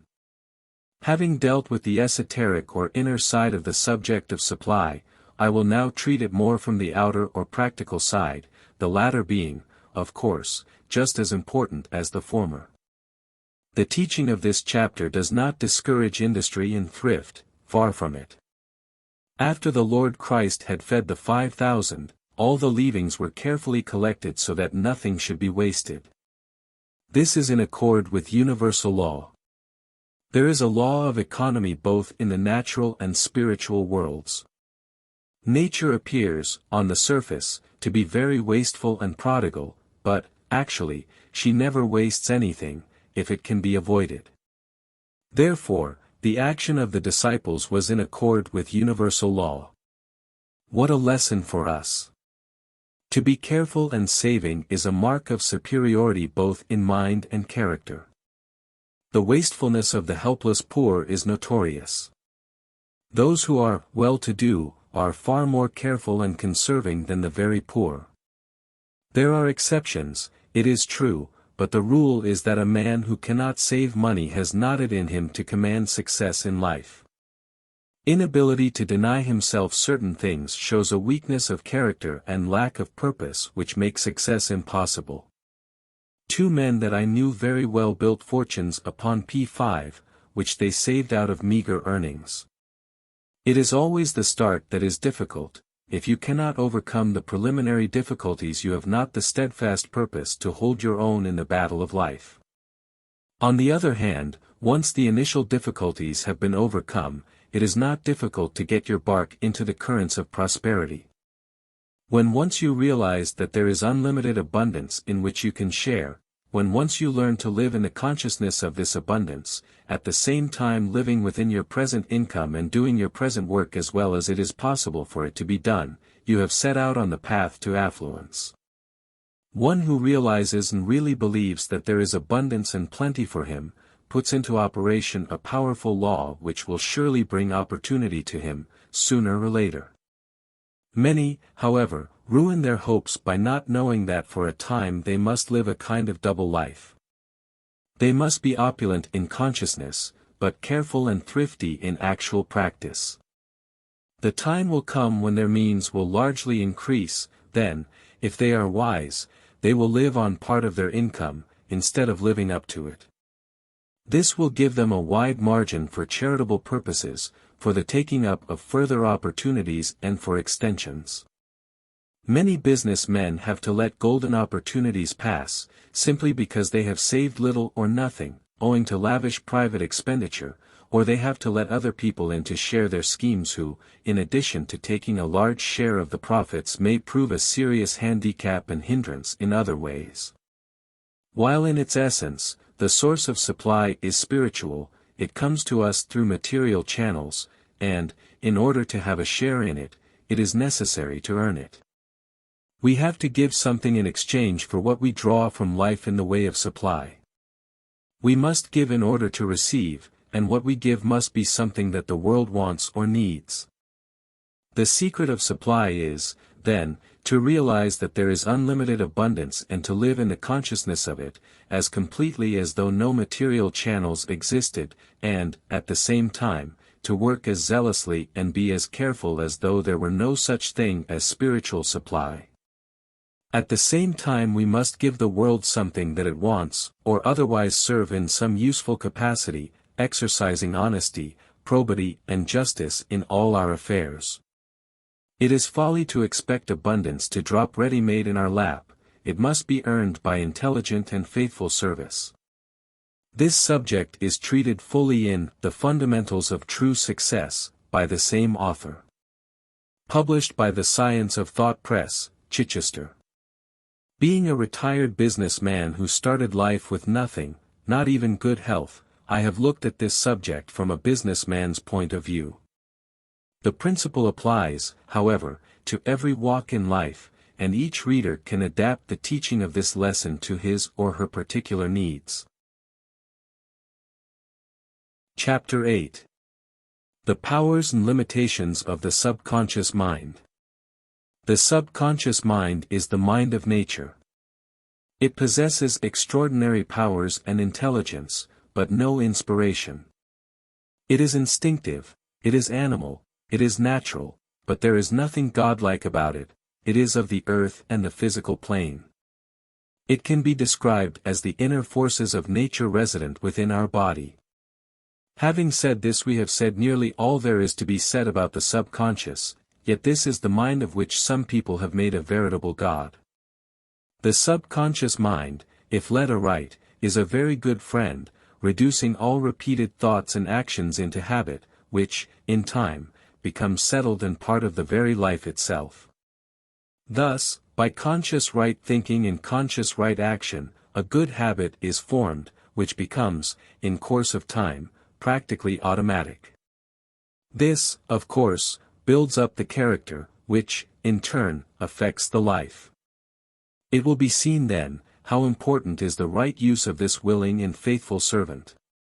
It is no god, it has no inspiration, but it is a very useful servant, as we shall see. Most of our actions or movements are done or made subconsciously. The reason that practice makes perfect is that the subconscious mind learns to do the task, and, by so doing, takes it off our hands. How difficult it is to learn to drive a motor car. How carefully, at first, we have to double declutch and obtain the right engine speed for a noiseless change, yet, after a time, the whole action is performed subconsciously. It is the same with pianoforte playing. Many players, some better than others, can play the most difficult classical music without consciously recalling it to mind. As soon as they try to remember, the whole piece leaves them, but as long as they leave the whole matter to the subconscious, which never forgets, they can keep on playing. I and my conscious mind are not doing much of the actual writing of this book.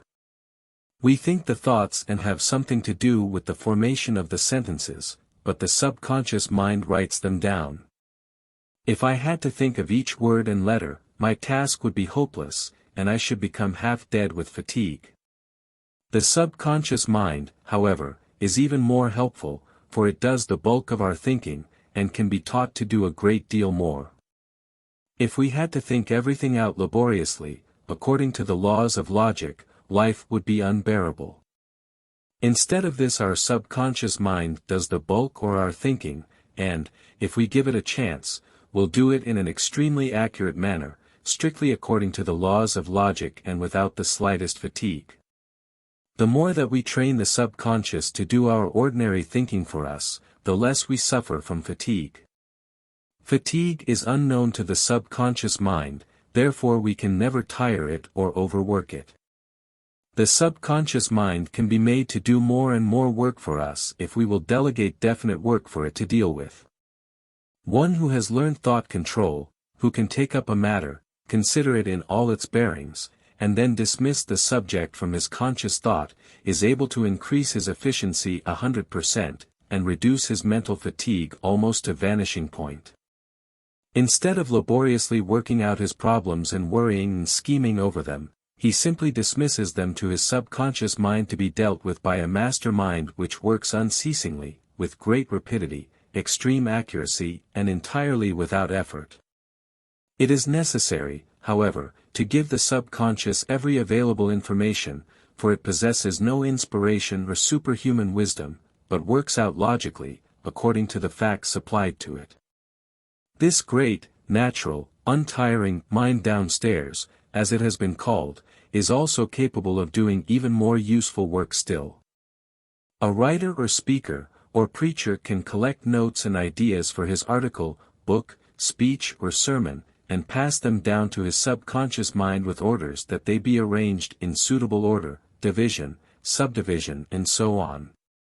When he comes either to write or prepare the notes of his speech or sermon, he will find all the work done for him, and all that he has to do is to write it down, entirely without effort or fatigue.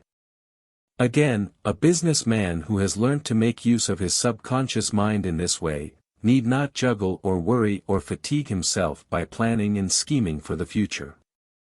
All that he need do is to submit the facts to the greater mind downstairs, and all the planning will be done for him, entirely without effort, and far more efficiently than he would have done it through laborious conscious thinking.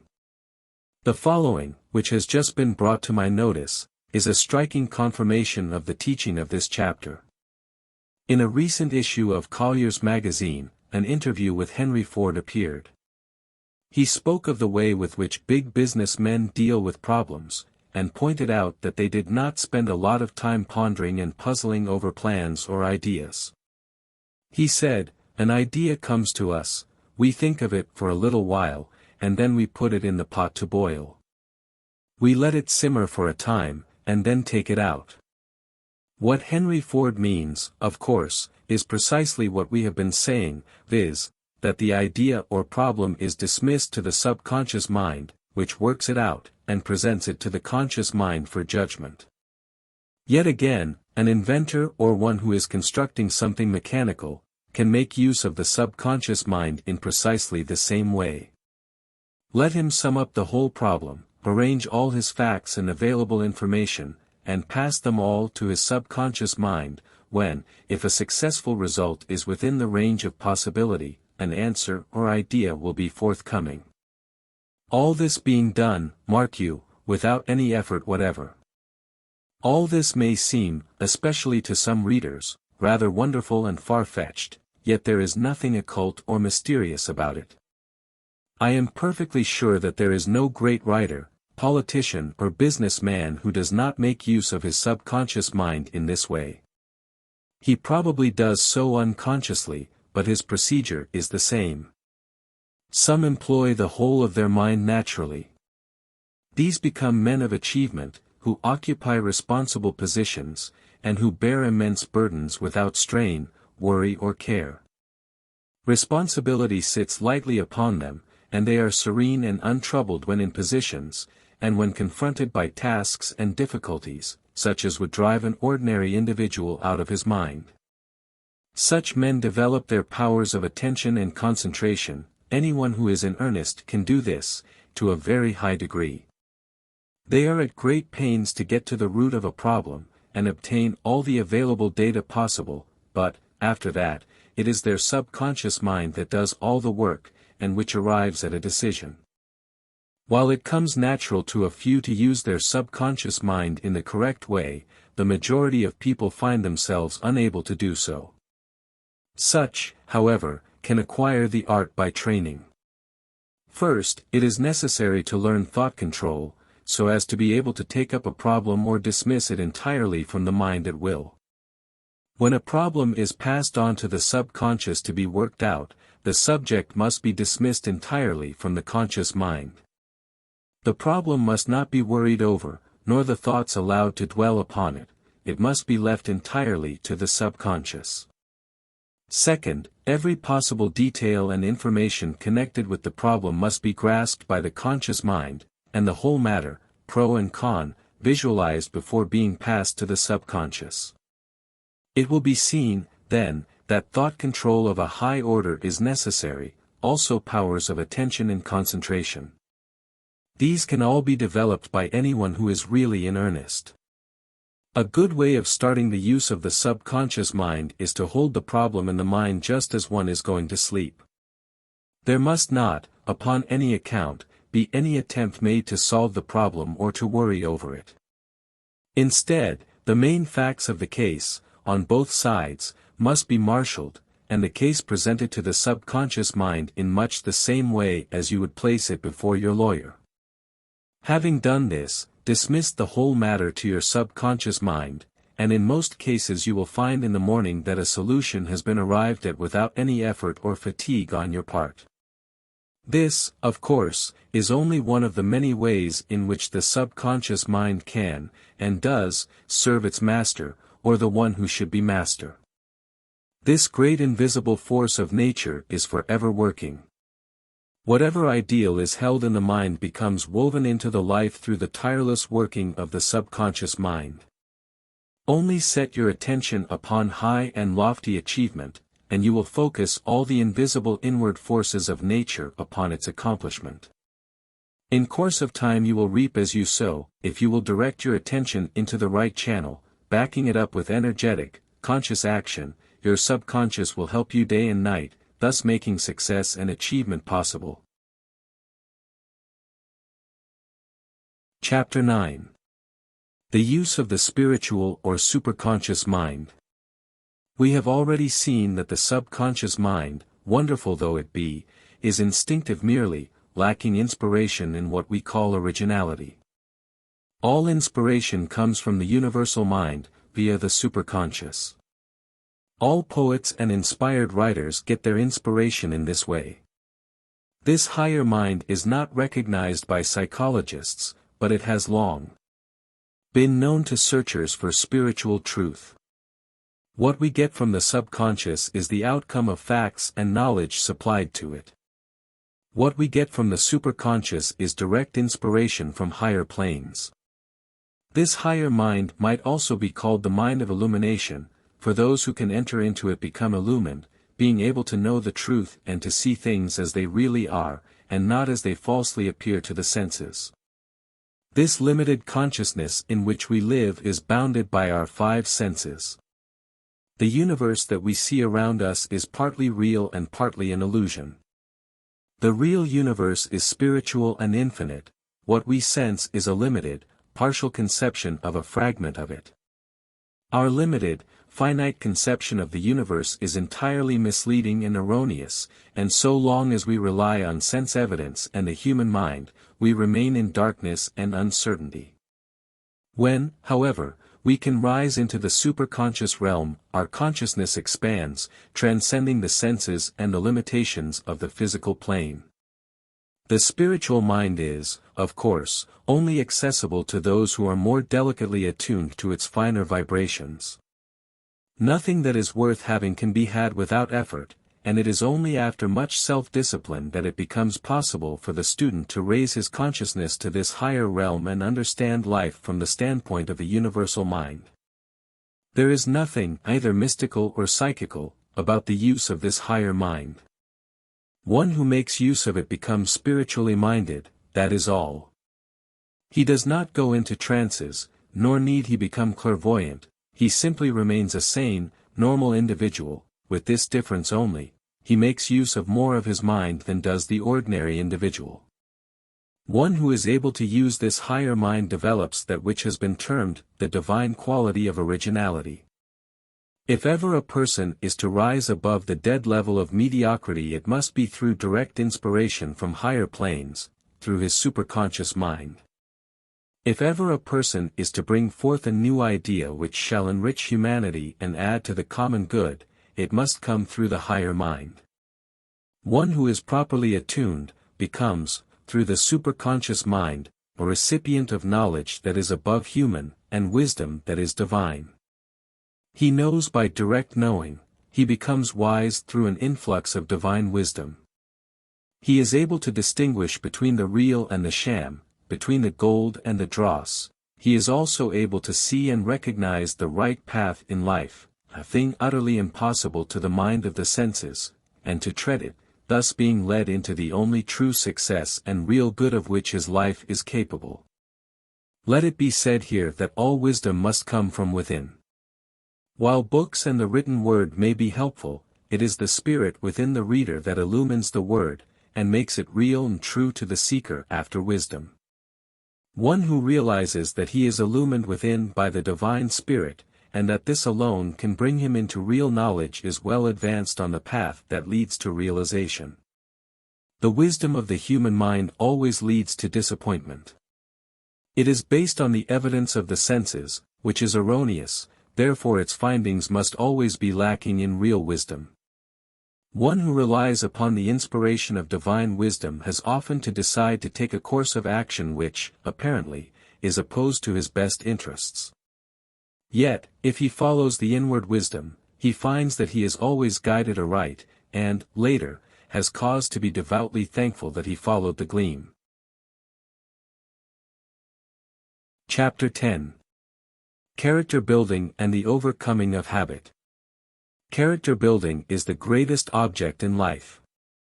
It has been said that character is the only thing we can take with us when we depart this life. This is perfectly true, therefore the object of all religion, not religiousness, mental training and development should be the building of character. A religion that does not build up character is worthless. Those who think that they can flop through life, avoid, as far as possible, its discipline, make no effort to improve their character, and through believing in a certain creed can miraculously become perfect, simply by dying, are deceiving themselves. We do not become perfect, i.e., of a strong and perfect character, either by believing in a creed or through dying, but by attainment. God helps those who help themselves, and those people who will not strive after better things cut themselves off from all the glorious and wonderful possibilities of attainment. Before, however, thinking about such lofty things as entering the path of attainment, and becoming changed into, and modeled after the divine image, the average person may wish to know how to overcome bad habits and weaknesses of character which are keeping him down in life, and, possibly, undermining his health. Most people are conscious of some wrong habits that ought to be overcome, and weaknesses of character which should be eradicated. Possibly they have fought against their habits or weaknesses for years, prayed until they are tired of praying, made innumerable attempts at turning over a new leaf, yet all in vain, for they are as firmly in the toils as ever. Many people give up the struggle and endeavor to lead a sort of Jekyll and Hyde existence, being outwardly a Christian or righteous person, but inwardly something quite different. Yet they find no satisfaction in this dual life, for they know that they are drifting towards an abyss. Yet there is a way of escape that is open to all. The Infinite One has provided man with powers that are apparently unlimited, powers which can be used either to build up the life and character or to destroy them. These powers are those of the subconscious mind. This mind is a reservoir of unlimited, tireless forces, and becomes, if we use it aright, our best friend, or, if we misuse it, our worst enemy. Every time a bad action is indulged in, wonderful changes take place in the nervous system, and energy becomes stored up in certain cells, so as to make it easier to do the wrong act on a future occasion. It is equally true that every time a good action is done, similar changes, but in a reverse direction, take place, that make the doing of the same action easier in the future. This explains the tremendous power of habit. Our body, brain and nervous system become changed, either for the worse or the better, according to the type of action indulged in. We do not yet fully realize what a wonderful adventure life is. We are entrusted with tremendous powers, and by their use or misuse we can either destroy ourselves or build up our character in every possible direction. What a responsibility, yet what a glorious opportunity. In order, however, to find a way of escape from evil habit and weaknesses of character, we must go deeper than actual deeds, for actions are effects of hidden causes. The cause of all action is thought. A thought, someone has said, is an action in the process of being born. It is true that we possess primitive desires and impulses, but these can be transmuted into noble actions and high achievement simply by directing the thoughts and attention to higher and better things. For instance, the powers of sex become transmuted into brain power if the thoughts and attention are completely transferred from sex to intellectual pursuits. If, however, the thoughts are allowed to dwell upon sex or passion, then the kingdom becomes divided against itself, and man begins to drift towards the abyss. The strain of modern life is filling our asylums, yet there are those who can work 15 or even 18 hours a day and thrive on it, although engaged in severely trying brain work. These have learned to transmute their lower powers into higher. This is not done by means of esoteric or occult practices, but by obeying the divine injunction to set our affections on things above. In other words, to keep our thoughts and attention fixed upon higher and better aims, ambitions and pursuits. It is impossible to overcome bad habits by fighting them, for the more we fight them the stronger they become. The injunction to resist not evil is very applicable to habit. The way of escape is not by fighting evil or wrong habit, no matter what its character may be, but by concentrating upon building a good habit that shall cut the ground from under the feet of the bad one, or by turning the attention to higher and better things. Whatever we fix our attention upon, or whatever it is that we idealize, our subconscious mind endeavors to actualize and make real in our life. By fighting a habit we direct subconscious attention to it, and this is fatal. If, however, we turn our whole attention to something entirely different and which is higher and better, all the powers of the subconscious are directed towards the production, in the life and body, of the new object of attention. We see, therefore, that we do not have to overcome habit. If we did, our task would be hopeless, for the human will is helpless before the power of the subconscious mind. The subconscious powers can be led by the imagination, but they cannot be coerced by the will. The will must be used not to fight the habit, but in raising and directing the attention to something higher and better. By this means a new habit is formed. The attention of the subconscious mind is taken away from the bad habit, and all its powers directed towards the creation of a new and better one. The subconscious does not care what the habit is. It is indifferent as to whether it is good or bad. It is just as willing to produce a good habit as a bad one. We, each of us, therefore, hold our fate in our own hands.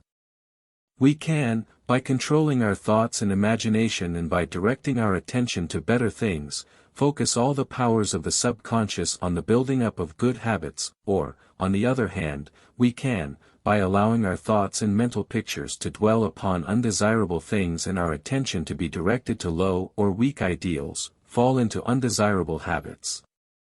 The power that produces the habits is the same in each case. It is the way in which this power is directed that is the vital and essential thing. It is very necessary to point out that right thinking and correct use of the imagination must be accompanied by corresponding right action.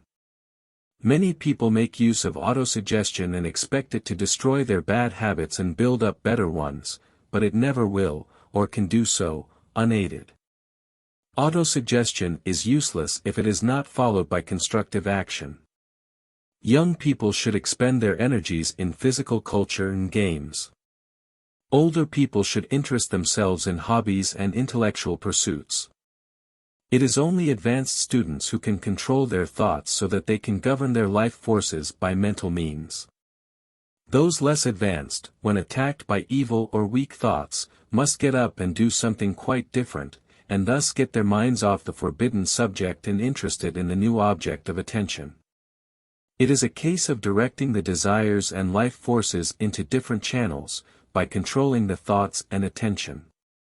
Here is seen the value of true religion, for it brings fresh ideals into the life and directs the attention to higher and better things.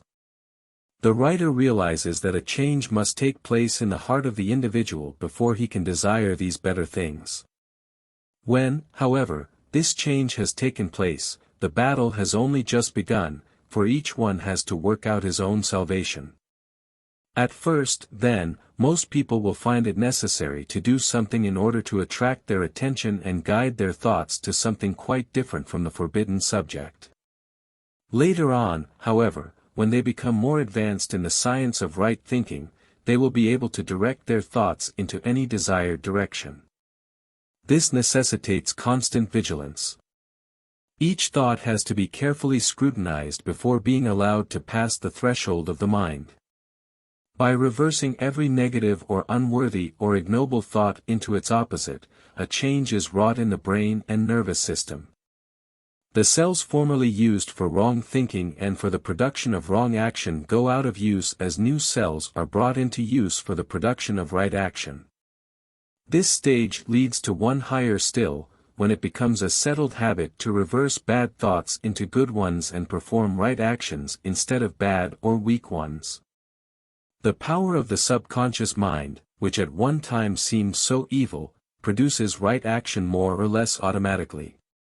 When once the habit of cleaning the teeth is established, there is experienced an uncomfortable feeling until they have been attended to. When once a dirty person has learned to wash himself thoroughly and keep himself decent, he will feel uncomfortable if he gets dirty. The same rule applies in the more important things and habits of life. If those who are in the bondage of habit will only direct their thoughts and attention to the building up of good habits, their old weaknesses will die a natural death. It must not be thought that the victory over lifelong habits is easy. It may seem so at first, but sooner or later temptation will come with added force, which may result in a sad fall. If this should happen, it is most important that too much attention should not be paid to the incident. Instead, the beginner should pick himself up, and, making a mental note of the immediate cause of his downfall, thus benefiting by the experience, press on again towards freedom. It is most helpful to realize that not only is the subconscious mind willing to be guided aright, if we will only persevere long enough, until persevering itself becomes a habit, but that we also have behind us all the spiritual powers of God. The Infinite One sees to it that the odds are not overwhelmingly against us. Our difficulties are not insuperable, although they may appear to be so. We can always win through if we faint not. Heaven looks on with sympathetic interest and rejoices with the struggler when he succeeds, and mourns with him when he fails. The struggle is a stiff one, for it is only by this that the seeker after God can become strong in character, but the victory can always be won. When the situation appears hopeless, let the struggling one remember that there is a way of escape somewhere, and that God, who is his freedom and deliverer, will reveal it to him if he faints not. If all who seek deliverance will realize that the power of the Infinite is on their side, and that they are bound to become victors if they will only keep on, they must succeed. And what a joy is theirs! There is no happiness quite like that which comes to one who has fought the good fight and overcome habit and weaknesses of character. May every reader experience this supreme joy of overcoming.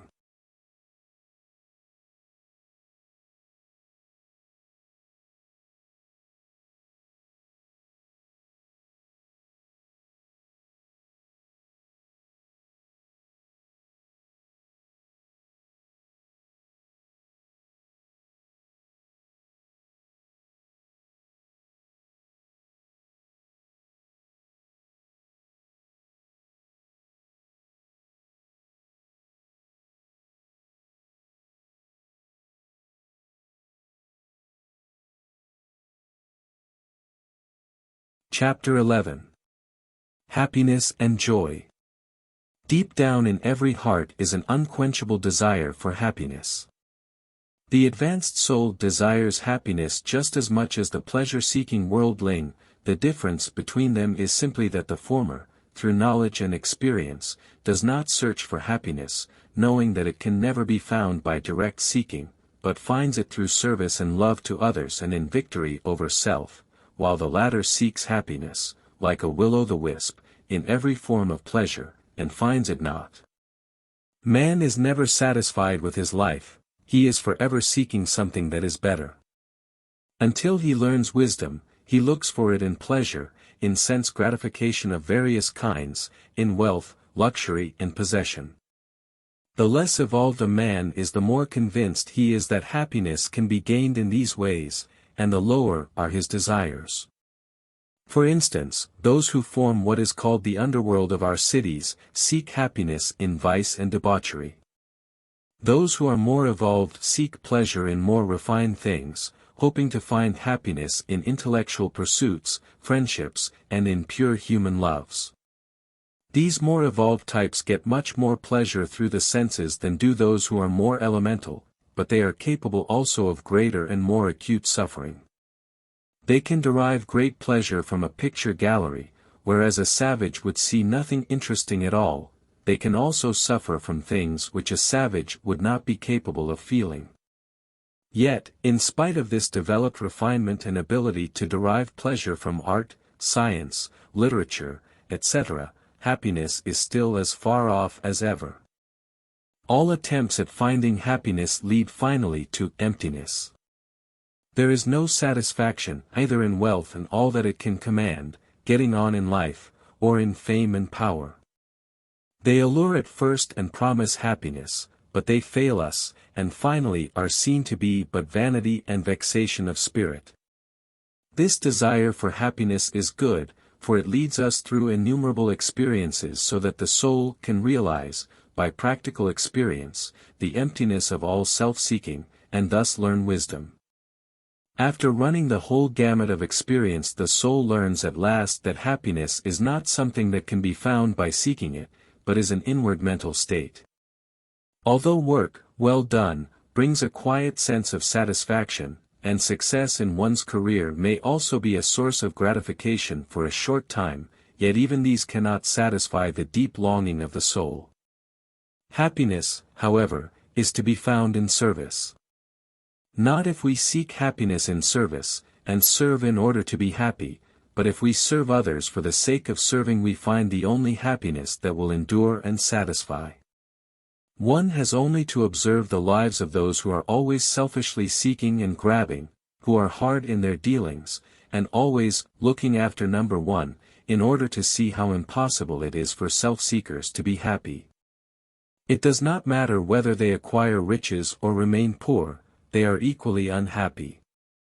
In contrast to this, you have only to go out of your way to do a kind and perfectly disinterested action and experience the glow of sheer happiness that it brings, in order to realize that you are dealing with a law of life that is as sure and unalterable as the law of gravitation. There must be a purpose in life, and this must have for its object the betterment of the lives of others, either few or many. The law of service must be obeyed, otherwise there can be no happiness. This may fill some readers with dismay, for they may be employed in an occupation that apparently does no good to anybody.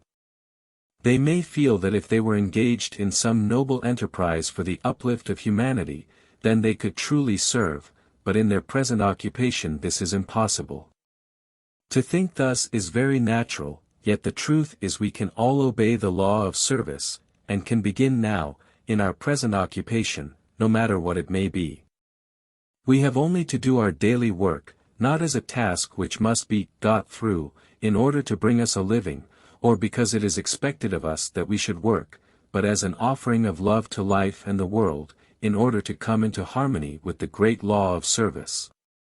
Our ideas of values with regard to occupations are altogether erroneous, from the inner wisdom point of view. The scrubbing of a doorstep, if faithfully done in a true spirit of service, is of as much value and real importance as the writing of a deathless poem, or dying for one's country. We can never truthfully say that one act of service is of greater value, or is more important than another. All that the higher law looks at is the motive.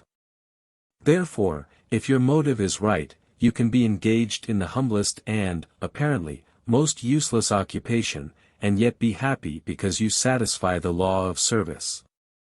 Another road to happiness is the conquest of the lower nature, the overcoming of weaknesses, the climbing to higher and better things.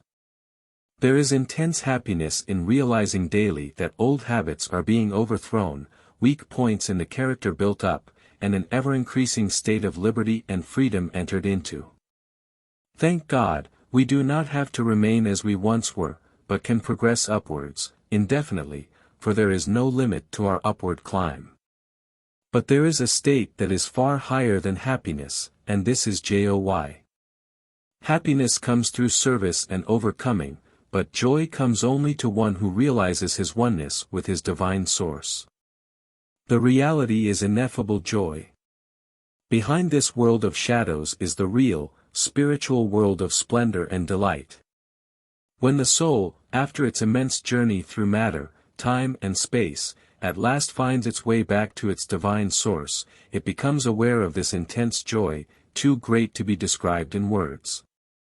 It not only realizes that the reality is joy, and the universe filled, not with groans or sighing, but with the sweet, quiet laughter of freed souls. It also is filled itself with this ineffable joy. What has all this got to do with practical, everyday life, it may be asked? Everything, for the one who possesses this quiet joy can never be defeated in life's battles. He has something within him that can never be quenched and which will lead him from victory to victory.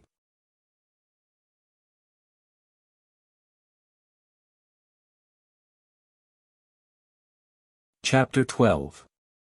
The use and misuse of mental and spiritual powers. The average individual knows nothing of mental forces, and, although he may suffer from the effects of unconscious wrong thinking, yet he is in no danger of making deliberate misuse of the inner powers. One, however, who has learned how to use these interior forces must be very careful to use them aright, or he will find that the invisible powers of mind and spirit are far more powerful and destructive than dynamite. It is not meant by this that he can blow himself up thereby, but it does mean that he can injure himself, not only in this life, but for ages to come, and, in addition, seriously retard his spiritual evolution. All use of the mind to coerce other people or to influence them by means of suggestion, not for their benefit, but for your advantage, is highly destructive, not to them actually, but to you. On the face of it, it looks an easy road to success and prosperity, but, actually, it leads to failure and poverty. The misuse of the mental powers in this way is really a form of black magic, and the fate of all black magicians is very terrible. Even the use of the mind to coerce other people for their good is not desirable. It never does any real good, although it may seem beneficial for a time, and its use, therefore, is to be deprecated. Healing, so-called, by heterosuggestion, is not permanent, for as soon as the healer ceases to pump suggestion into the patient, the latter begins to relapse into his former state. Far better results accrue if the patient is taught to use auto or self-suggestion for himself. It is seen, then, that the use of the mind to influence others is distinctly harmful if it is used selfishly, and of no real use if used unselfishly. Hypnotism is harmful, no matter which way it is used, and is also detrimental to the patient. Because of this, some of our more thoughtful neurologists have given up its use. We have no right to endeavor to influence other people by the use of our inner forces, even if our object is their good. Each soul has the right to live its life in its own way, and choose for itself either good or evil. That is the object of life, so that each evolving soul should learn wisdom through the lessons learnt as a result of its own mistakes. Far worse is it if others are coerced, not in order to help them, but to defraud them or to make them buy goods they do not require, or sign agreements they would not otherwise put their name to. One who misuses his mental and spiritual powers literally smashes his life up. He works against the laws of life and the universe, and encompasses his own ruin. There is, however, a far more subtle way of misusing the mental and spiritual forces than by coercion, mind domination and heterosuggestion. This method is equally destructive, and if persisted in builds up a painful future. With this method other people are not influenced or dominated, but the finer forces of nature are coerced by the human will. Mental demands are made on the invisible substance from which, we are told, all things are made, and wealth is compelled to appear.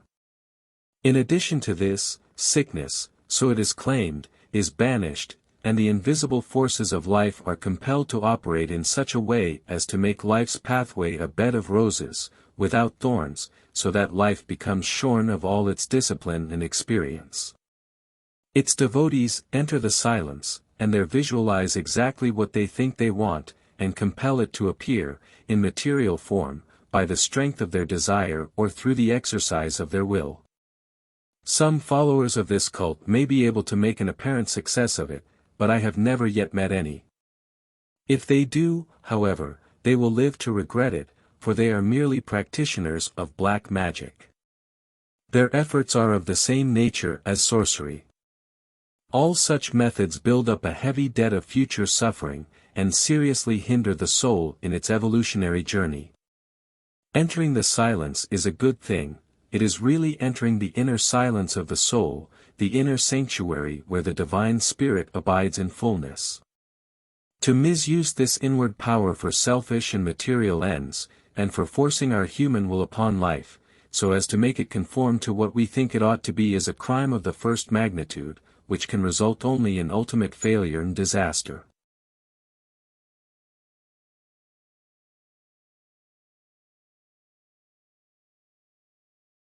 Chapter 13. Overcoming limitations and awakening inward powers. Limitations can be overcome through a realization of truth. When we say this, it is taken for granted that every effort will be made on the physical plane. It is necessary to bathe, exercise, and breathe fresh air in order to be well. It is equally necessary to work hard, and to give the best of which we are capable, in service, in exchange for that which we receive in the way of supply, if we are to be successful. If you keep a gardener, you must pay him. The money that you pay him is part of what you have earned by the sweat of your brain. Therefore you exchange the work of your brain for the labor of his hands, and you are mutually helped and helpful to one another, both giving and receiving, and each one serving life according to his ability. Taking all this for granted, we will pass on to the metaphysical side of our subject. This, by the way, is vastly the more important, but the outer, practical work is indispensable nevertheless. In order to overcome limitations, it is necessary to know the truth and to live in the consciousness of it. For instance, if ill health is our limitation, then, in order to become free, it is necessary that we live in the consciousness of the wholeness of God and His divine idea. If our limitation be restricted means, it is necessary that we live in the consciousness of the inexhaustible and unlimited nature of the substance from which the Creator brings everything into manifestation. If our limitation is disharmony and unhappiness, then we must become attuned to the divine harmony in such a way and to such an extent as to cause it to be reflected into the outward life. No matter what our limitation may be, we can find liberation and deliverance by looking to our divine source, realizing that in the perfect reality all our wants are supplied, and then living in the consciousness of this truth. Ill health is, apart from physical causes, an outward sign of an inward warfare or disharmony, caused by wrong thoughts, emotions, beliefs and attitude of mind and soul towards life and God. In other words, the life is lived in an error consciousness of disease and sickness.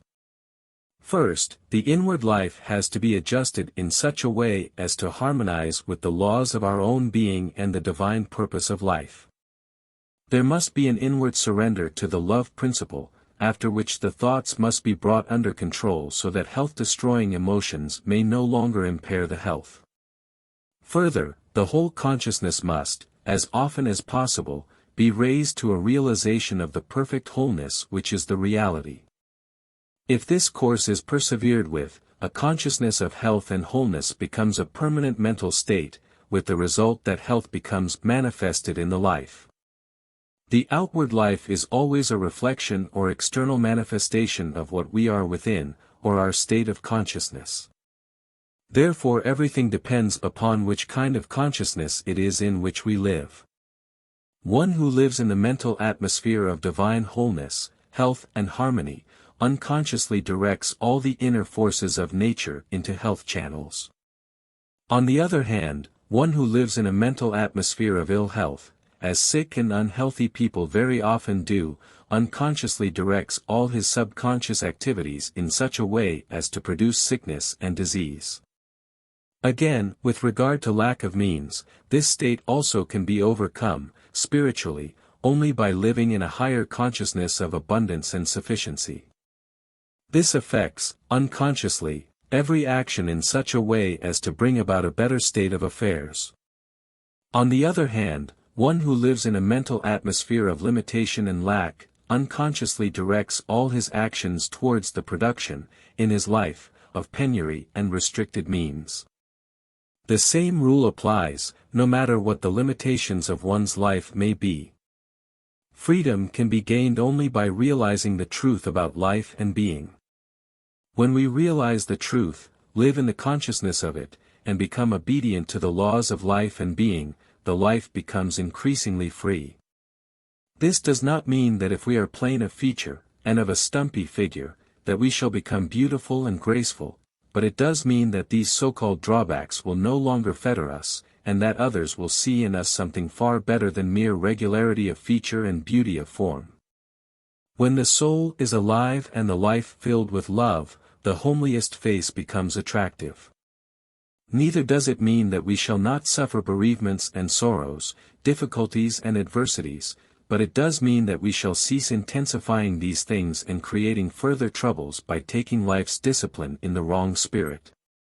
It also means that we shall be able to overcome all life's difficulties and trials, become a conqueror in the strife, and, in so doing, build up character. Thus the storms of life, instead of destroying us, can succeed only in making us stronger. Thus our fate depends not on the storms of life, but upon how we meet them. If we give in to them, or, thinking that they are evil and not a necessary discipline, rebel against them and resist them, then we become shipwrecked on a desolate shore. If, however, we are armed with the knowledge of truth, we can set our sails in such a way as to compel the storms of life actually to help us towards the desired haven. The first step in the direction of knowledge of the truth is right thinking. Every negative thought must be transmuted into its positive opposite, for instance, hate and dislike into love and goodwill, fear into confident trust, poverty into abundance, evil into absolute good, and so on. This will be found to be not easy, but it is possible, and the power to control one's thoughts increases if one perseveres continually, with the passing of the years. A beginner cannot, naturally, expect to be able to exercise the same control as one who has been perseveringly seeking self-mastery for years, but he can make substantial progress and learn from day to day. See also, The Power of Thought and The Way of Escape, by the same author and publisher. The result of thinking in this way is surprising. The reversal of thought may appear at first to be simplicity itself, and to lead nowhere in particular, but after a time the vastness of the subject becomes almost appalling. The cultivation and practice of right thinking gradually lead to a knowledge of the truth. Not an intellectual knowledge of truth, but a realization, by the soul, of the truth. This is the knowing of the truth which sets men free. We can then look through all the ages and know that all is well. The heavy burden which has oppressed us so long, rolls from our shoulders, and we become free. Arousing inward powers. Man is heir to wonderful and illimitable powers, but until he becomes aware of them and consciously identifies himself with them, they lie dormant and unexpressed, and might just as well not exist at all as far as their use to man, in his unawakened state, is concerned.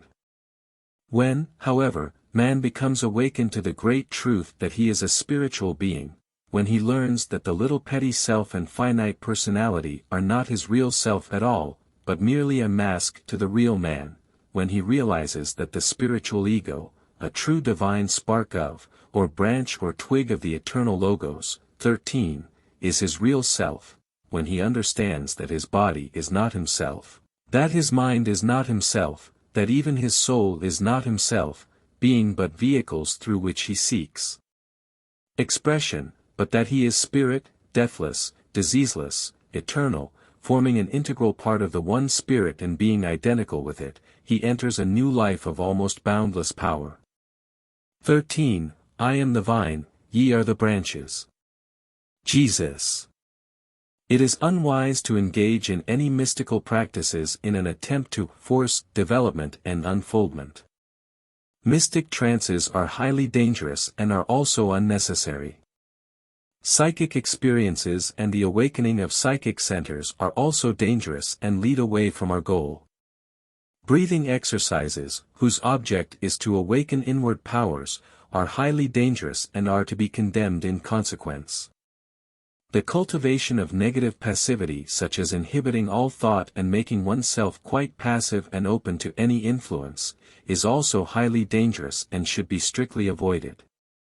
In place of all these unwise practices, a short time should be set aside each night and also morning, if possible, for getting into touch with reality.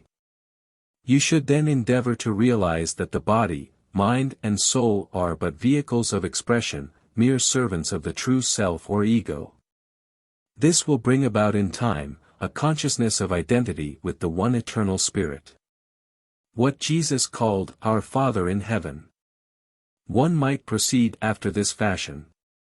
My body is not myself, but is merely something that enables me to live this material life and gain experience. My mind is not myself, but merely an instrument which I use and which obeys my will. My soul is not myself, but merely a garment of my spirit. My will is not myself, but is something of which I, the true self, make use. And so on. By this means you gradually approach the great truth which cannot be put into words and which can only become yours through realization or inward spiritual understanding. In addition, one can use a positive statement of truth, reverently, but with full confidence, such as, I am a branch in the true vine. In course of time you will become possessed of a feeling of tremendous and unlimited power and security. This is a great responsibility, for this power must be used only in service and not for selfish purposes. If it is used for the acquisition of wealth and the gaining of temporal power, great disaster will be the inevitable result. Yet, if used aright, it is bound to have a great, though unconscious, influence for good on the life, and for this you are not responsible. Constantly endeavor to serve and bless others, then, because you do not seek them, crowds of blessings will come into your life unbidden, great happiness being one of the chief. Having found the kingdom of heaven, it will be your experience that all needed good will be added unto you. This power may also be used to strengthen character, to overcome in the conflicts of the soul, and to build up the spiritual body which will be our vehicle of expression in higher realms. The end.